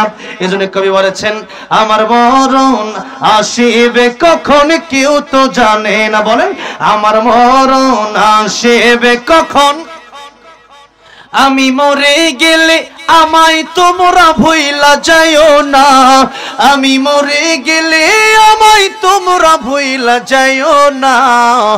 আমার মরণ আসিবে কখন কেউ তো জানে না। বলেন আমার মরণ আসিবে কখন। এই দুনিয়া চিরজীবন থাকার জায়গা না, অন্ধকার কবর যে আমার আসল ঠিকানা। এই দুনিয়া চিরজীবন থাকার জায়গা না, অন্ধকার কবর যে আমার আসল ঠিকানা। সবাই রেখে আমায় চলে যাবে সঙ্গী হবে না, সবাই রেখে আমায় চলে যাবে সঙ্গী হবে না। আমার মরণ আসিবে কখন কেউ তো জানে না, আমার মরণ আসিবে কখন। কবর মাঝে মা বাবাকে দেখা যাবে না, দেখবো যাকে তিনি হলেন শাহে মদিনা। কবর মাঝে মা বাবাকে দেখা যাবে না, দেখবো যাকে তিনি হলেন শাহে মদিনা। সেদিন আল্লাহ বিনে আর তো কেহ বন্ধু হবে না, সেদিন নবী বিনে আর তো কেহ বন্ধু হবে না। আমার মরণ আসিবে কখন কেউ তো জানে না, আমার মরণ আসিবে কখন। আমার ভাইরা, আমার বাবা যেরব, তাই আল্লাহর নবী বিশ্ব নবী রাহমাতুল লিল আলামিন একদিন সাহাবায়ে কেরামদেরকে বলেন, সাহাবীরা আমি নবীর কাছে যখন মালাকুল মউত আসলো, তিন বার অনুমতি নিল। একবার দরজার বাইরে থেকে এসে বলল, আসসালামু আলাইকা ইয়া রাসূলুল্লাহ। নবী বলেন, ফাতিমা দেখো ঘরের বাইরে থেকে কে যেন আমার ঘরে ঢোকার জন্য পারমিশন চায়। ফাতেমা রাদিয়াল্লাহু আনহা দরজা খুলে দেখলেন নবীজির কাছে মালাকুল মউত আজরাইল আসতে চায়। ইয়া রাসূলুল্লাহ, ও আমার আব্বাজান, এমন লোক আমি পৃথিবীতে কোনোদিন দেখি নাই, যার মাথা আকাশে, যার পা দুইটা জমিনে। নবী বললেন, মারে এটা মালাকুল মউত আজরাইল, দুনিয়ার সব কর্তরকারী। ফাতেমা বললেন, ও আব্বাজান আমি আসতে দিব না। নবীজি বললেন, ফাতিমা তুমি আসতে না দাও, এই আজরাইল কিন্তু অটোমেটিক্যালি ঘরে ঢুকে যেতে পারে। এই পৃথিবীর মানুষের যার কবজ করতে যখন আসে মানুষের কাছ থেকে অনুমতি নেয় না, কিন্তু আমি তো আল্লাহর বন্ধু, আমি তো আল্লাহর হাবিব রাহমাতুল লিল আলামিন নবী। এই জন্য আল্লাহ এই সম্মানটুকু আমার দান করেছেন। মালাকুল মউত আজরাইল আমার কাছে আসবে, চান কবজ করবে, ডাইরেক্ট আসে না। আমি নবীর সম্মানের খাতিরে আমার কাছ থেকে পারমিশন নিতে চাই। জোরে জোরে বলা যাবে না সুবহানাল্লাহ। ফাতেমাকে ডাক দিও, ফাতেমা অনুমতি দাও। অনুমতি দিল। অনেক লম্বা ঘটনা, অনেক কথা। ইমাম নবীকে ডেকে বললেন, ইয়া রাসূলুল্লাহ, ইয়া হাবিবাল্লাহ, আমি এসেছি, আল্লাহ আমাকে পাঠাইছে, বলছে আপনার জান কবজ করতে। তবে আল্লাহ এটাও বলে দিয়েছে, আপনি যদি থাকতে চান আল্লাহ রাব্বুল আলামিন আপনার হায়াত বাড়ায় দেবেন। ইয়া রাসূলুল্লাহ, এখন কি করব? নবী বলেন, হাত্তা ইয়াতিয়ানি জিবরাইল, জিবরাইল আসার আগ পর্যন্ত তুমি অপেক্ষা করো। ইতিমধ্যে জিবরাইল আমিন আসলেন, এসে বললেন, ইয়া রাসূলুল্লাহ, ইয়া হাবিবাল্লাহ, আমি এসেছি, আপনি আমাকে খুঁজেছেন। নবী বলেন, জিবরাইল আমি যাব কি যাব না তুমি বলো। জিবরাইল ডেকে বললেন, একটা কোরআন শরীফের একটা আয়াত কারিমা তেলাওয়াত করে শোনায় দিলেন, ইন্নাকা মাইয়িতুন ওয়া ইন্নাহুম মাইয়িতুন। ওগো নবীজি, আপনার পৃথিবী থেকে চলে যাওয়া লাগবে, আপনার দুশমনদেরও পৃথিবী থেকে চলে যাওয়া লাগবে। আল্লাহ আগেই কোরআন শরীফে বলেছেন, কুল্লু নাফসিন যায়িকাতুল মাউত। আল্লাহ আগেই বলেছেন, কুল্লু মান আলাইহা ফান ওয়া ইয়াবকা ওয়াজহু রাব্বিকা যুল জালালি ওয়াল ইকরাম। পৃথিবীর সবাইকে চলে যেতে হবে, মরতে হবেই। মরণ থেকে কেউ বাঁচতে পারবে না, মালাকুল মউত আজরাইলও বাঁচতে পারবে না। মালাকুল মউত আজরাইল কেউ, আল্লাহ বলবেন, ও মালাকুল মউত, এখন আর কি কি বাকি আছে? মালাকুল মউত বলবে, আল্লাহ তুমি আর আমি। আল্লাহ বলবেন, আমি বেঁচে থাকার অধিকার রাখি, তুমি রাখো না, তুমি মাখলুক, আমি আল্লাহ খালেক, কুল্লু মান আলাইহা ফান। আল্লাহ আগেই বলেছিলেন। তাই মালাকুল মউতকে আল্লাহ বলবেন, অর্ডার করবেন, আদেশ দিবেন, মুত ইয়া মালাকাল মউত, আমর সিরা মুত, বলেন মরে যাও। মালাকুল মউত একটা চিৎকার মারবে, ওই চিৎকার যদি দুনিয়ার কোনো মানুষ শুনতো, মানুষ মরে যেত। কোন পশু পাখি যদি শুনতো, পশু পাখি মরে যেত। এত জোরে চিৎকার দেবে, সেদিন মালাকুল মউত আজরাইল শেষ। আল্লাহ রাব্বুল আলামিন একাই সেদিন রাজত্ব করবেন। আল্লাহ রাব্বুল আলামিন বলবেন, লিমানিল মুলকুল ইয়াউম লিল্লাহিল ওয়াহিদিল কাহ্হার। আল্লাহ বলবেন, আজকে রাজত্ব কার? সেদিন রাজত্ব কার হবে? এখন রাজত্ব কার? কিন্তু আল্লাহ মাঝে মধ্যে এক এক দেশের প্রেসিডেন্ট একজনকে বানায়, কিছু কিছু ক্ষমতার মালিক আল্লাহ বানায়। আল্লাহ দেখতে চাই সে ক্ষমতা পায় কি করে, সে কি আসলে ক্ষমতার মানে ঠিক মতো ব্যবহার করে না অপব্যবহার করে। আল্লাহ সেটা দেখার জন্য মাঝে মধ্যে, কিন্তু দুনিয়ার মানুষেরা একটু ক্ষমতা পাইয়া আল্লাহর বিরোধিতা শুরু করে দেয়। আল্লাহ সেদিন বলে, ফেরাউন কিন্তু মরে রিসত কই, এখন কথা কও, তুই না খুদা। আল্লাহ একা একা সেদিন কথা বলবে, যেরকম সুবহান আল্লাহ সেদিন একা একা কথা বলবে, বলবে আজকে রাজত্ব কার? ও দুনিয়ার বড় বড় পাহাড় গরব, কোথায় সেই পাহাড়?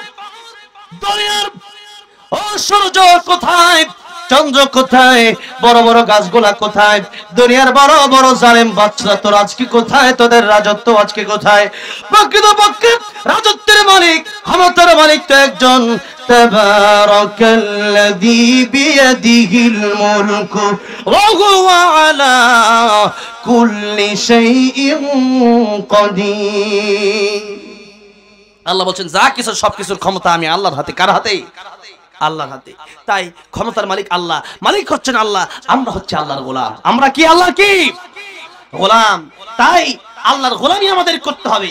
আর যারা গোলামি করবে আল্লাহ রাব্বুল আলামিন গোলাম বলে কিয়ামতের ময়দানে ডাক দিবেন, ইয়া আইয়াতুহান নাফসুল মুতমাইন্না ইরজিই ইলা রাব্বিকি রাদিয়াতাম মারদিয়া ফাদখুলি ফি ইবাদি ওয়াদখুলি জান্নাতি। এখানে আব্দুল শব্দ এসেছে, অনেক লম্বা তরজমা। আব্দুল শব্দের মানে হচ্ছে গোলাম।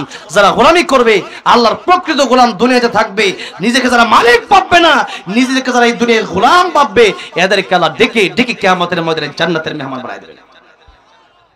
আপনি যখন আমি নামাজ পড়বো না, তা আপনার লস হবে। আপনি যখন নামাজ পড়বো, তাহলে কি আল্লাহ লাভ হবে না আপনারই লাভ হবে? আমাদেরই লাভ হবে। আমার ভাইরা, আমার বাবাজিরা, এবার মনে করে মত বলে রাসূলুল্লাহ আমি এসেছি আপনাকে নিতে। জিবরাইল বললেন, ইয়া রাসূলুল্লাহ, ইয়া হাবিবাল্লাহ, আপনাকে, আপনি মরণশীল, সবাই মরণশীল, যেতে হবে। কেবলমাত্র আল্লাহ মরবে না, সবাই মরবে। ইয়া রাসূলুল্লাহ, আল্লাহ রাব্বুল আলামিন আপনাকে দেখার জন্য কাছে থেকে আল্লাহ রাব্বুল আলামিন আপনার সাথে মুলাকাতের জন্য অপেক্ষা করতেছে। আল্লাহু আকবার বলে, তাদের ইন্তজার করতেছে। আল্লাহ আপনার অপেক্ষায় আছে। আপনি যাওয়াটাই ভালো, মানে যেতে তো হবেই, এখন যাওয়াটাই ভালো। কারণ আদ-দুনিয়া সিজনুল মুমিন ওয়া জান্নাতুল কাফির। এই দুনিয়া মুমিনের জন্য জেলখানা, আর কাফিরের জন্য দুনিয়াটা হলো আরামের জায়গা, বালাখানা। ঠিক না? ঠিক জোরে কোন? তাই ইয়া রাসূলুল্লাহ, ইয়া হাবিবাল্লাহ, ইয়া হাবিবাল্লাহ, আমি আপনাকে যে কথাটা বলি সেটা হলো যে আপনি গেলেই ভালো। ইয়া রাসূলুল্লাহ, ইয়া হাবিবাল্লাহ, আপনি যদি চলে যান, তাহলে পরকালে আপনার জন্য নাজ নিয়ামত অপেক্ষা করতেছে, আপনার জন্য জান্নাত অপেক্ষা করতেছে। নবীজি এবার চোখের পানি ছেড়ে কাঁদতেছে। জিবরাইল ডেকে বলে, ইয়া রাসূলুল্লাহ, কাঁদেন কেন? আয়েশার জন্য নাকি ফাতেমার জন্য নাকি হাসান হুসাইনের জন্য? নবী ডেকে বলেন, আমি কান্দি আমার গুনাহগার উম্মতের জন্য। মন আমার কাঁদে রে, প্রাণ আমার কাঁদে রে, যেতে সোনার মদিনায়, যেই মদিনা ধন্য হলো পেয়ে তব ঠিকানা। মন আমার কাঁদে রে, প্রাণ আমার কাঁদে রে, যেতে সোনার মদিনা। আল্লাহ কবুল করেন, জোরে বলেন আমিন। আমার ভাইরা, আমার বাবাজিরা, সেই নবীজি মরণের সময় উম্মতের কথা চিন্তা করলো। আর এই উম্মত আজকে নবীকে ভুলে গিয়া নায়ক নায়িকাকে আদর্শ বানালো, মডেল বানালো। আমার ভাইরা, আমার বাবাজিরা, যে কথা বলছিলাম, আমার নবী বিশ্বনবী রাহমাতুল্লিল আলামিনের কাছে দ্বিতীয়বার অনুমতি নিল। এবার অনেক কথা হলো। জিবরাইলের সাথে তৃতীয়বার মালাকুল মউত আবার অনুমতি নিল। এই তিনবার নবীজির মরণের আগে মালাকুল মউত নবীর কাছ থেকে অনুমতি নিয়েছে। কয়বার? তিনবার। সেই নবী বলতেছেন, ও সাহাবীরা, আমি রাহমাতুল্লিল আলামিন, যদিও আমি রাহমাতুল্লিল আলামিন, কিন্তু আমি এই গ্যারান্টি তোমাদেরকে দিতে পারি না। কোন গ্যারান্টি? যে আমি নবী নামাজের পরে ডান দিকে সালাম ফিরাইয়া বাম দিকে সালাম ফিরাবো, এই গ্যারান্টিটুকু আমি তোমাদেরকে দিতে পারি না। নবী যদি নিজের জীবনের গ্যারান্টি না দিতে পারেন, আল্লাহর পরে যার সম্মান, আল্লাহর পরে যার মর্যাদা, আল্লাহর পরে যার এই সম্মান, যেই নবীর কোনো গুনাহ নাই, মাসুম নবী, সেই নবী বলতেছেন যে আমি তোমাদেরকে জীবনের কোনো গ্যারান্টি দিতে পারি না। নামাজের পরে ডান দিকে সালাম ফিরাইয়া বাম দিকে সালাম ফিরাবো, এতটুকু নিশ্চয়তা আমি দিতে পারি না। আর আমি আপনি বসে আছি আগামী রমজান মাসে ভালো হওয়ার জন্য, বিয়ের পরে ভালো হওয়ার জন্য, আগামী এক সপ্তাহ পর থেকে নামাজ পড়বো, এই চিন্তায় আমরা বসে আছি, যেরকম ঠিক না ঠিক? তাই আল্লাহ রাব্বুল আমিন বলতেছেন মরণের ব্যাপারটা আমি আল্লাহ রাব্বুল আমিন তোমাদেরকে বলালাম না, 24টা ঘন্টা মৃত্যুর জন্য তোমরা অপেক্ষা করো। আমার ভাইরা, আমার বাবাজিরা, তাই বলতেছিলাম আজেবাজে গীবত না করে, মিথ্যা কথা না বলে সত্যের দিকে ধাবিত হন। সত্য মানুষকে মুক্তি দিতে পারে। আবু বকর সিদ্দিক রাদিয়াল্লাহু আনহু বলছেন, ইয়া রাসূলুল্লাহ, ইয়া হাবিবাল্লাহ, আপনিও বলেছেন আমি আবু বকর ছিলাম, আপনিও বলে দিয়েছেন সিদ্দিক, আপনি বলেছেন আমি চিরন্তর সত্যবাদী। ইয়া রাসূলুল্লাহ, আপনি বললেন সত্যবাদী, এখন আজকে আমি মিথ্যা কথা বলবো না। মনে আছে আপনাদের কথা, সেই কথা ইহুদি থেকে থাপ্পড় দিয়েছে যে। এবার নবীজি বললেন, ও আবু বকর, আলহামদুলিল্লাহ, লিল্লাহি তাকবীর। আজকে হ্যাঁ আসছে অলরেডি, এখনই চলে আসবেন, হুজুরকে নিয়ে আসেন ইনশাআল্লাহ। হুজুর এখনই চলে আসবেন। আমি হুজুর আসার আগে আর একটা কথা বলবো, এক দুটা গজলের মানে আব্দুল আছে, সেই গজল গাবো। আলহামদুলিল্লাহ, আজকে এই মাহফিলে হাজার হাজার মানুষ, এই কয়েকটা মাহফিল, বড় বড় মাহফিলের মধ্যে এইটাও একটা জামালপুরের একটা ঐতিহ্যবাহী মাহফিল না? আলহামদুলিল্লাহ, আমি তো ভাবি না যে এত মানুষ হবে আজকে। আলহামদুলিল্লাহ, হাজার হাজার মানুষ এসেছেন। তবে এই মানুষের আবদার আমাকে রাখার দরকার, যেরকম ঠিক না ঠিক? যে আমার অনেক মাহফিল আছে, এরকম মনে করেন এরকম 4টা মাহফিল মিলে এরকম এক মাহফিলের সমান হবে না, যেরকম ঠিক না ঠিক? তো আজকে একটা মাহফিল, এত বড় একটা মাহফিল, আলহামদুলিল্লাহ, সেজন্য আমি বলবো ইনশাআল্লাহ। তবে কথা হচ্ছে, আর দু একটা কথা না বললেই না, যেটা বলতেছিলাম আবু বকর সিদ্দিক রাদিয়াল্লাহু আনহু, ইয়া রাসূলুল্লাহ, আমি না সত্যবাদী, আজকে আমি মিথ্যা বলবো না। আল্লাহর নবী বলছেন, আবু বকর, সাক্ষী না আনলে বিচার তোমাকে করাই হবে, তোমাকে উল্টা থাপ্পড় খেতে হবে। আবু বকর সিদ্দিক রাদিয়াল্লাহু আনহু বললেন, ইয়া রাসূলুল্লাহ, ইয়া হাবিবাল্লাহ, আমার কোনো সাক্ষী নাই, বিচার শুরু হয়ে যাক। যেই মাত্র বলছে বিচার শুরু হয়ে যাক, এমন সময় আল্লাহর নবী, বিশ্ব নবী রাহমাতুল লিল আলামিন যখন বিচার করবে, এমন সময় সাহাবায়ে কেরাম রাদিয়াল্লাহু আনহুম আজমাইন তাকায় দেখতেছে যে জিবরাইল আমিনের আগমন ঘটে গেছে। আল্লাহু আকবার বলেন। জিবরাইল আমিনের আগমন ঘটে গেছে। জিবরাইল আমিন আয়েশা বলতেছে, ইয়া রাসূলুল্লাহ, ইয়া হাবিবাল্লাহ, আমি এসেছি, আল্লাহ রাব্বুল আলামিন আমাকে পাঠাইছে। কেন পাঠাইছে? আল্লাহ রাব্বুল আলামিন আমাকে পাঠাইছে কোরআনের একটা আয়াত দিয়া, লাকাদ সামিআল্লাহু কাওলাল্লাযীনা ক্বালু ইন্নাল্লাহা ফাকীরুন ওয়া নাহনু আগনিয়া। ইয়া রাসূলুল্লাহ, আবু বকরের বিচার তো আপনি করবেন, দুনিয়ার কোনো সাক্ষী নাই এজন্য। আর আল্লাহ রাব্বুল আলামিন বলেছেন, কোরআনে আয়াত ডাইরেক্ট নাযিল করেছেন, কোরআনে আয়াত এটা, যেরকম সুবহানাল্লাহ, সূরা আলে ইমরানের সেই আয়াত আল্লাহ নাযিল করে দিয়ে বললেন, আমার নবীর কাছে গিয়া বলো, আবু বকরের এই যে বলেছে, এই যে ইহুদি গালি দিয়েছে, এই কথাগুলো সম্পূর্ণ ঘটনাটা আমি আল্লাহ নিজেই সচক্ষে দেখছি, যেরকম সুবহানাল্লাহ। আমার নবীকে গিয়া বলবো, আমার নবী সাক্ষী চেয়েছে, দুনিয়ার মানুষের সাক্ষী দরকার নাই, দুনিয়ার মানুষের সাক্ষীর আর কতটুকু দাম? আমার নবী কি গিয়া বলবা, আবু বকর যেই কথা বলেছে আর ইহুদি যেই কথা বলেছে, ইহুদি মিথ্যা বলেছে, আবু বকর সিদ্দিক সত্য বলেছে। আবু বকর সিদ্দিকের বেলায় দুনিয়ার কোনো সাক্ষীর প্রয়োজন নাই। আবু বকর সিদ্দিকের বেলায় আমার আল্লাহ রাব্বুল আলামিন নিজেই সাক্ষী হয়ে গেছে। আবু বকর সিদ্দিক রাদিয়াল্লাহু সাক্ষী আমার আল্লাহ হয়ে গেছে। আমার ভাইরা, আমরা যে কথা বলতেছিলাম যে আল্লাহ রাসূল সাল্লাল্লাহু আলাইহি ওয়াসাল্লামের বিরুদ্ধে যখন কথা বলা হবে, তখন আমরা চুপ করে বসে থাকলে হবে, কারণ আল্লাহর নবীকে আমাদের জীবনের চাইতে বেশি ভালোবাসতে হবে। তাই নবীজি বলেছেন, লা ইউমিনু আহাদুকুম হাত্তা কুনা হাব্বা ইলাইহি মিন ওয়ালিদিহি ওয়া ওয়ালাদিহি ওয়ান নাসি আজমাইন।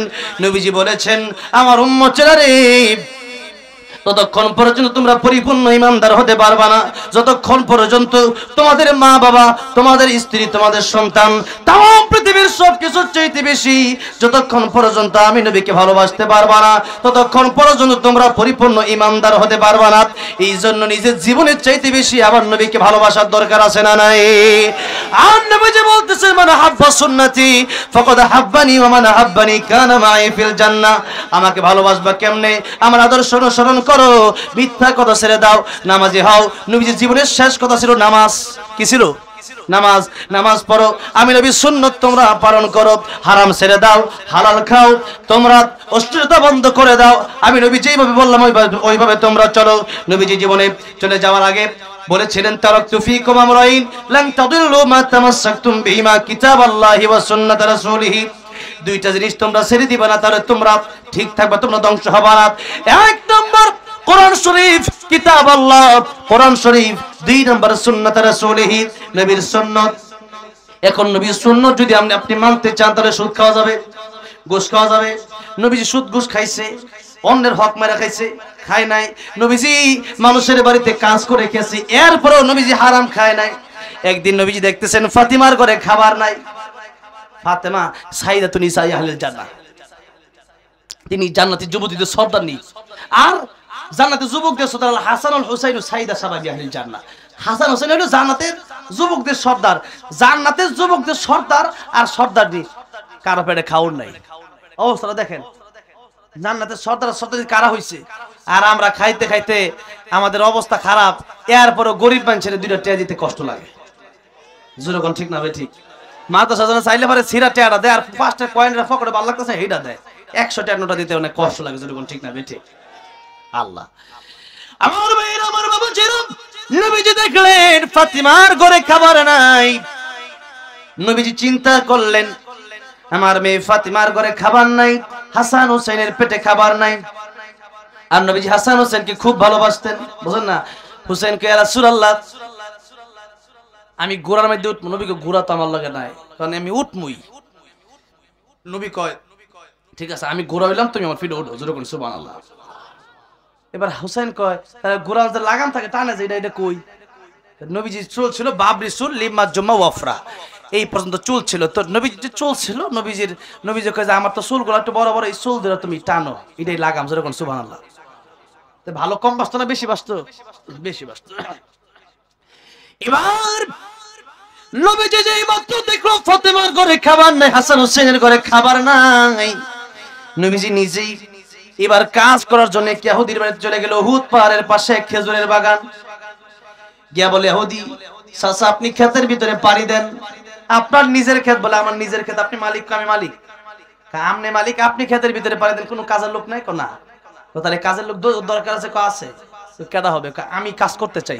যেরকম সুবহানাল্লাহ। রাহমাতুল লিল আলামিন নবী, সেই নবীর কথা বলতেছি। নবী বলতেছে যে আমি আপনার খেতে কাম করতে চাই। আল্লাহু আকবার কইতেন না জোরে? না ফকর উপরে লয়ে যান, বাইক দিয়ে পরে কইেন, বউ তো হইনা লাইব।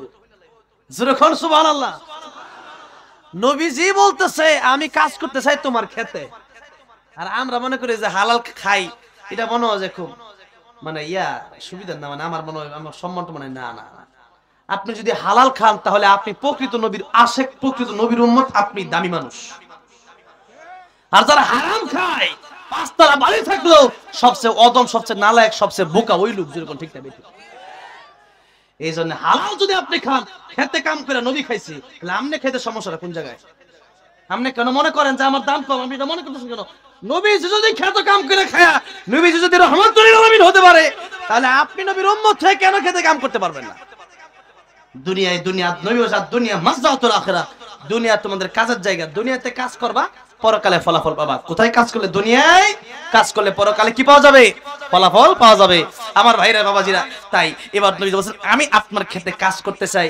ইহুদি বলল খেতে যদি কাজ করতে চাও, এই যে কুয়ার মধ্যে পানি আছে, এই যে বালতি আছে, নাও বালতি, কুয়া থেকে পানি উঠায় খেজুর বাগানে দাও।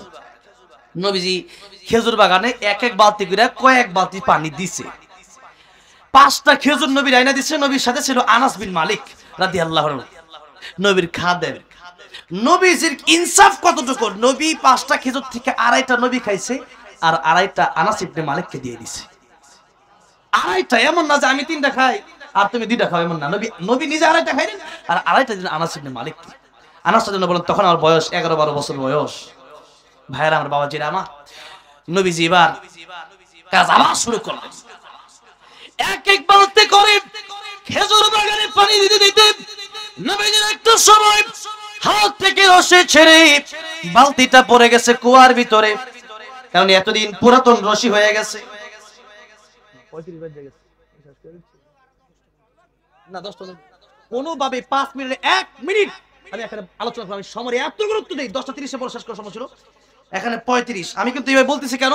আমি আগেই যখন শুরু করেছি তখনই বলে নিছি। এই জন্য আমি কিন্তু শেষ করে দেব। তো আপনারা অন্য গল্প দিয়ে, কারণ আমি কিন্তু আমার মাহফিল একটা আছে এখন, এবং এবং এইভাবেই বলা, আমি টাইম এত মেনটেন করি টাইম।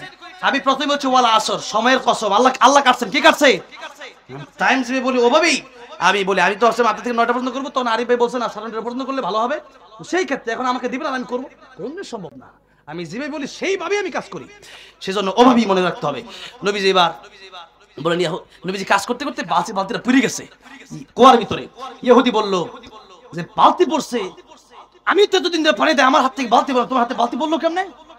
হ্যাঁ, তো জানে না যে রহমাতুল্লাহ আলামিন নবী। কি লাইট কি বন্ধ গেছে নাকি? কয়টা কি হইছে? লাইট বন্ধ গেছে না কেন? কয়টা একটু আগে দেখলাম একরকম, মানে কি হইলো আবার? আচ্ছা দেখলাম কি মাইনছে দেখতেছে না তো, ভালো লাগতেছে না, কথা বোঝে নাই। এত মানুষ না দেখতে পারলে ভালো লাগে?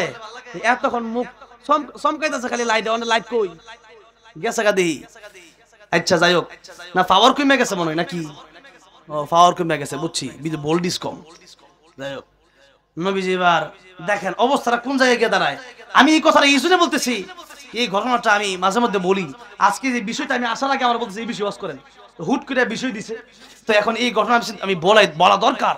নবীজি কত কষ্ট করছে রহমাতুল্লাহ আলামিন হইয়া, আর আমরা কি করি?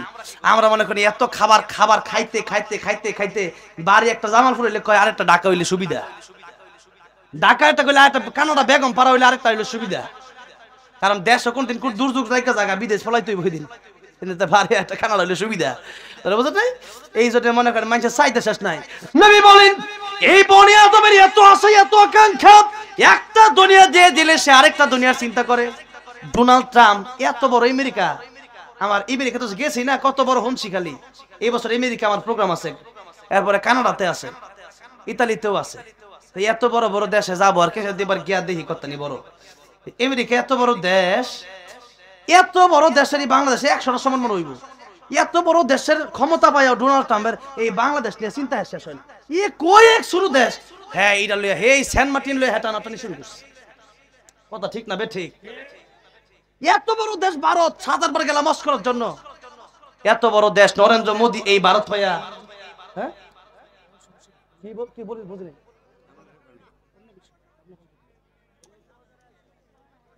এত কথাবার্তা বলে কি ওয়াজ করতে পারবো? হ্যাঁ কথা বলেন।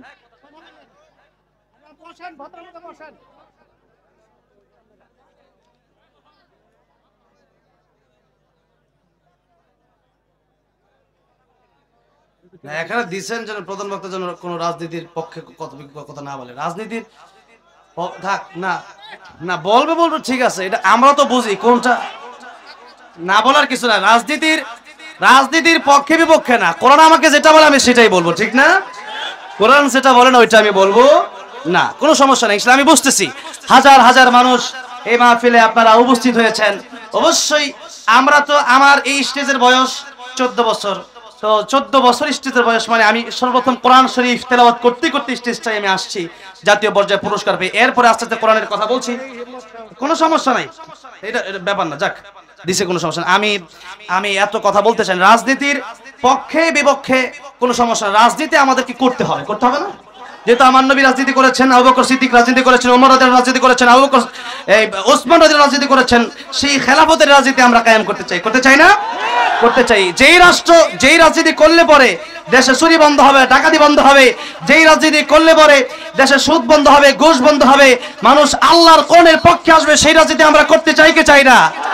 সবাই রাজি আছে না নাই? সেই রাজনীতি আমরা করতে চাই। তবে যারা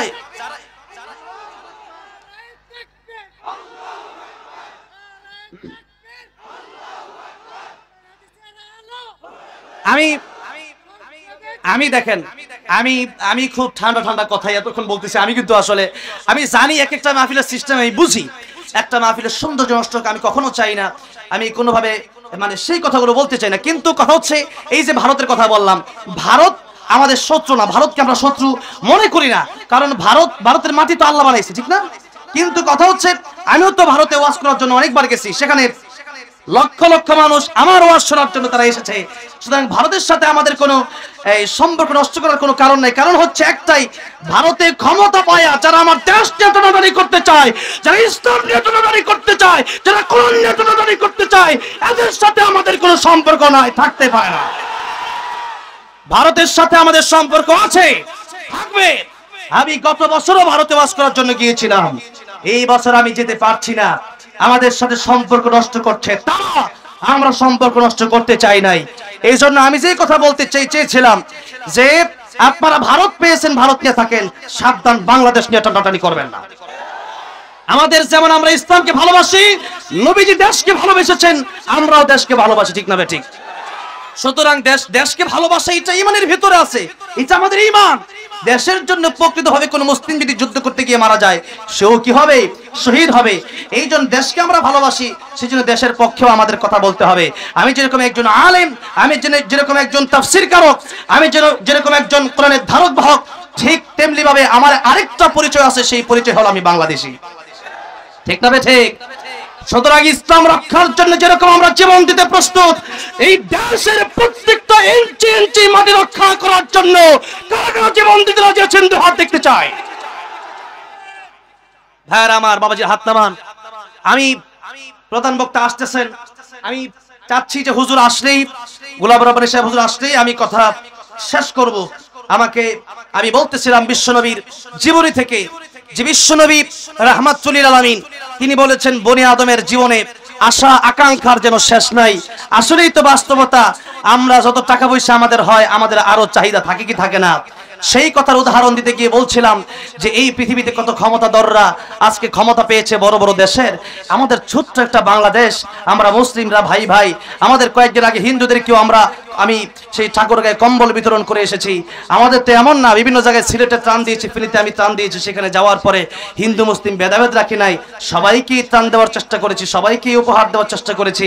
তাহলে আমরা মিলেমিশে চলতে চাই, কিন্তু আমাদের এই সম্পর্কের ভিতরে যারা ফাটল ধরাতে আসবে এদেরকে কিন্তু ছাড় দেওয়া হবে না, ঠিক না? এই সম্পর্ক যেন আমরা ঠিক রাখতে পারি, সেই জন্য আমরা চেষ্টা করে যাব। এই যে বাংলাদেশ, এই দেশটা আমাদের একেবারে ছোট্ট একটা দেশ, মানচিত্রের লেখার মতো জায়গাটা নাই, ঠিক না ঠিক বলেন? এত ছোট একটা দেশ নিয়ে আপনাদের মাথা কামানোর কি দরকার? এই জন্য আমি বলতে চাই, দেশের একজন নাগরিক হিসাবে আমাদের এই এতটুকু দায়িত্ব আছে যে দেশটা কিভাবে সুন্দর হবে, দেশটা কিভাবে চাঁদাবাজ মুক্ত হবে, এই দেশটা কিভাবে দুর্নীতি মুক্ত হবে, এই কথা বলার অধিকার আমাদেরও আছে না নাই? এটাই হলো বাক স্বাধীনতা, বলতে হবে। এরপরে আপনার যদি ভালো লাগে মানবেন, না ভালো লাগলে দরকার নাই, সেই কথা আমাকে বলতে হবে। এজন্য বলার সময় আমাদেরকে খুব হিসাব কিতাব করে কথা বলা দরকার। আমার ভাইরা, আমার বাবাজিরা, বলতেছিলাম আল্লাহর নবী বিশ্ব নবী রাহমাতুল লিল আলামিন তিনি কষ্ট করেছেন। তিনার জীবনের শেষে তিনি যখন চলে যাবেন পৃথিবী থেকে, ডাক দিলেন আয়েশা, আম্মা জান আয়েশাকে ডাক দিলেন, আয়েশা আমার ঘরে 6টা স্বর্ণের টুকরা আছে, এই 6টা স্বর্ণের টুকরা কোথায়? আম্মা জান আয়েশা রাদিয়াল্লাহু আনহা বলেন, ইয়া রাসূলুল্লাহ এই স্বর্ণের টুকরাগুলো আমি যত্ন করে রেখে দিয়েছি। নবীজি বললেন, আয়েশা এই স্বর্ণের টুকরাগুলো আমি নবী পৃথিবী থেকে বিদায় হয়ে যাব, এই স্বর্ণের মালিক আমি থাকবো এই অবস্থায় আমি যেতে চাই না, বরং আমার মৃত্যুর আগে আগেই তুমি স্বর্ণের টুকরাগুলো সদকা করে দাও। জোরে বলেন সুবহানাল্লাহ। নবীজি বলেন 6টা স্বর্ণের টুকরার মালিক থাকা অবস্থায় আমি যেতে চাই না। আমরা জীবনের দুনিয়াতে সব রেখে যেতে চাই, কিছু দান করে যেতে চাই। নবীজি বলেন 6টা স্বর্ণের টুকরা আছে, এটাও আমি রাখতে চাই না। নবীজি এত কষ্ট করে আমাদেরকে কি শিক্ষা দিলেন? যে এই দুনিয়া কষ্টের জায়গা। এই দুনিয়া কিসের জায়গা? কষ্টের জায়গা। এই জন্য এই দুনিয়াতে আমাদের কষ্ট করতে হবে, আমাদের লোভ লালসা থেকে আমাদেরকে বিরত থাকতে হবে, অনেক আশা আকাঙ্ক্ষা থেকে দুনিয়ার আশা আকাঙ্ক্ষা না করে পরকালে আমাদের জান্নাতের আশা করতে হবে। দুনিয়ার আশা আকাঙ্ক্ষা যতই করবেন, পানির ভিতরে যতই ভাবে মুষ্টি করে ধরবেন, পানি থাকবে হাতে, পানি ভাবে খামসাবেন, সাগরের পানি আপনার হাতে থাকবে, সব পানি কিন্তু চিপা দিয়ে পড়ে যাবে। যেরকম ঠিক না ঠিক? ঠিক তেমনি ভাবে দুনিয়া আপনি যতই ধরে রাখতে চাইবেন, দুনিয়ার টাকা পয়সা ক্ষমতা থাকবে না, একদিন আপনাকে চলেই যেতে হবে। টাকার কোনো সিস্টেম নাই, করলো না আলাইহা ফান। আল্লাহ রাব্বুল আলামিন আমাদেরকে বোঝার তৌফিক দান করেন, জোরে বলেন আমিন। আল্লাহ রাব্বুল আলামিন আমাদেরকে পরকালীন জীবনের চিন্তা নিয়ে আর দুনিয়া মাজরাতুল আখিরা, এই দুনিয়াতে ভালো ভালো কাজগুলো করে যাওয়ার তৌফিক দান করেন, জোরে আমিন। ভালো কাজ মানে, আমি প্রায় সময় বলি, ভালো কাজ মানে আপনি নামাজ রোজা করলেন, তাতেই কিন্তু ভালো কাজ শেষ না, তাতেই ভালো কাজ শেষ না। আইনুদ্দিন আল আজাদ রাহমাতুল্লাহ আলাইহি বলেছিলেন, মসজিদের কোণে বসে জিকির যত করোই কষে, মসজিদের কোণে বসে জিকির যত করোই কষে, এভাবে যায় না পাওয়া আল্লাহকে। কি হবে বেঁচে থেকে অযথা বিদ্যা শিখে যদি না গড়তে পারি শোষণবিহীন সমাজটাকে কি হবে বেঁচে থেকে ঠিক কি না কি হবে আলেম হয়ে ইমাম সেজে সমাজেতে বড় যদি সত্য কথা উচ্চ সুরে না বলিতে চাকরির ভয় করো যদি ছেড়ে দাও ওই না গদি চাকরির ভয় করো যদি ছেড়ে দাও ওই না গদি কি হবে ধোঁকা দিয়ে আল্লাহকে কি হবে ধোঁকা দিয়ে আল্লাহকে কি হবে বেঁচে থেকে অযথা বিদ্যা শিখে যদি না গড়তে পারি শোষণবিহীন সমাজটাকে কি হবে বেঁচে থেকে ঠিক কি না ভাইরা আমার বাবাজিরা আমার অনেক লম্বা করতে চেয়েছিলাম আজকে আর লম্বা করব না আজকে এই পর্যন্তই যেই কথা বলতে চাইলাম যে নবীর জীবনে রাহমাতুল লিল আলামিন নবী হয়ে নবী কষ্ট করলেন আর আমাদের জীবনে শুধু আমরা দুনিয়াতে সুখ শান্তি খুঁজি তাই ইন্নাল আবরার লাফি নাঈম ওয়া ইন্নাল ফুজ্জার লাফি জাহিম পরকালীন জীবনে আমাদের সুন্দর জীবন যেই জীবন অনন্তকালের জীবন হবে ফারিকুন ফিল জান্নাতি ওয়া ফারিকুন ফিস সাঈর আল্লাহ কিয়ামতের ময়দানে দুটি দলে মানুষকে বিভক্ত করবেন একটা হলো জান্নাতি আরেকটা জাহান্নামী নেক কাজ যারা করবে এরা যাবে জান্নাতে আর মন্দ কাজ যারা করবে এরা যাবে জাহান্নামে তো মন্দ কাজ আর নেক কাজ কোনটা ভালো কাজ কোনটা খারাপ কাজ এগুলো তো আমরা বুঝি না আমরা বুঝি কারণ আল্লাহ বলেছেন লাহুম কুলুবুল লা ইয়াফকাহুনা বিহা ওয়া লাহুম আ'য়ুনুন লা ইবসিরুনা বিহা ওয়া লাহুম আযানুন লা ইয়াসমাউনা বিহা উলাইকা কাল আনআমি বাল হুম আদাল আল্লাহ বলেছেন মানুষকে আমি আল্লাহ কলব দিয়েছি বুঝার জন্য তাহলে তোমার বুঝতে হবে আপনি যদি বুঝেও না বোঝার ভান ধরেন তাহলে আপনাকে আমার বোঝানোর মতো কোনো ক্ষমতা নেই মানে একটা মানুষ যদি ঘুমায় থাকে তাহলে আপনি তার ডাক দিলে সে উঠবে ঠিক না কিন্তু একজন মানুষ যদি ঘুমের ভান ধরে সারাদিন ডাকলে উঠবে না ঠিক না ভাই ঠিক বলেন এই জন্য ভান ধরে থাকলে তো লাভ না আপনি তো আসলে বুঝতেছেন কোনটা ভালো কাজ কোনটা খারাপ কাজ কোনটা কোরআনের পথের কাজ কোনটা কোরআনের বিপক্ষের কাজ সেগুলো আপনি বুঝতেছেন এরপরে আবার যারা ভান ধরতেছেন তাহলে আপনাকে বোঝানোর কোনো ভাষা আমার নাই আল্লাহ বলতেছেন যারা কোরআন শরীফ বুঝলো না দুনিয়া সব বুঝলো ব্যবসা বুঝলো বাণিজ্য বলো ক্ষমতা বুঝলো সব বুঝলো তারা দুনিয়ার শৌখিনতা দুনিয়ার আরামে সব বুঝলো কিন্তু কোরআন বুঝলো না আল্লাহ বলেন কাল আনআমি বাল হুম আদাল এরা কুকুরের চেয়ে নিকৃষ্ট এই জন্য আমরা যেন প্রকৃতপক্ষে কোরআন শিখি রাসূল সাল্লাল্লাহু আলাইহি ওয়াসাল্লাম আদর্শ মেনে আমরা যেন কবরে যেতে পারি বলুন আমিন ওয়া আখিরু দাওয়ানা আলহামদুলিল্লাহি রাব্বিল আলামিন একটু মানে সভাপতি সাহেব বলছে অনেক অত্যন্ত হাসি খুশি মানুষ তিনি আমাকে বলেন একটা ও মদিনার মাটির গজলটা গাওয়ার জন্য এই গজল গাওয়ার পরে আল্লাহ আমার মদিনা যাওয়ার তৌফিক দিয়েছে কথাটা বুঝছেন গাইবো পর্যন্ত চাইছিলাম কিন্তু গোলাম রাব্বানী ভাইকে আমি খুব ভালোবাসি তাই এতক্ষণ ধরে বসে আছি আর কি কথাটা বুঝতে পারছেন তাহলে কারণ আমি উঠে গেলে একটু পরিবেশটা নষ্ট হবে মানে একজন বক্তা মাঝখানে না থাকলে এই জন্য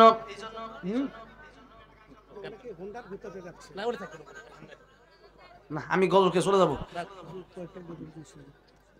এই কয়েকটা দিন লাভ কি আমি তো গজল আগে বলে 9:30 টাইম পার গেছে 1 ঘন্টা এমনি ওয়াজ করি আর এনে যে দৌড়ে আইছি এই মাহফিলটা অনেক রিকোয়েস্টের পর আরিফ ভাই পরে রাখছি এটা রাখার চেষ্টা করছিলাম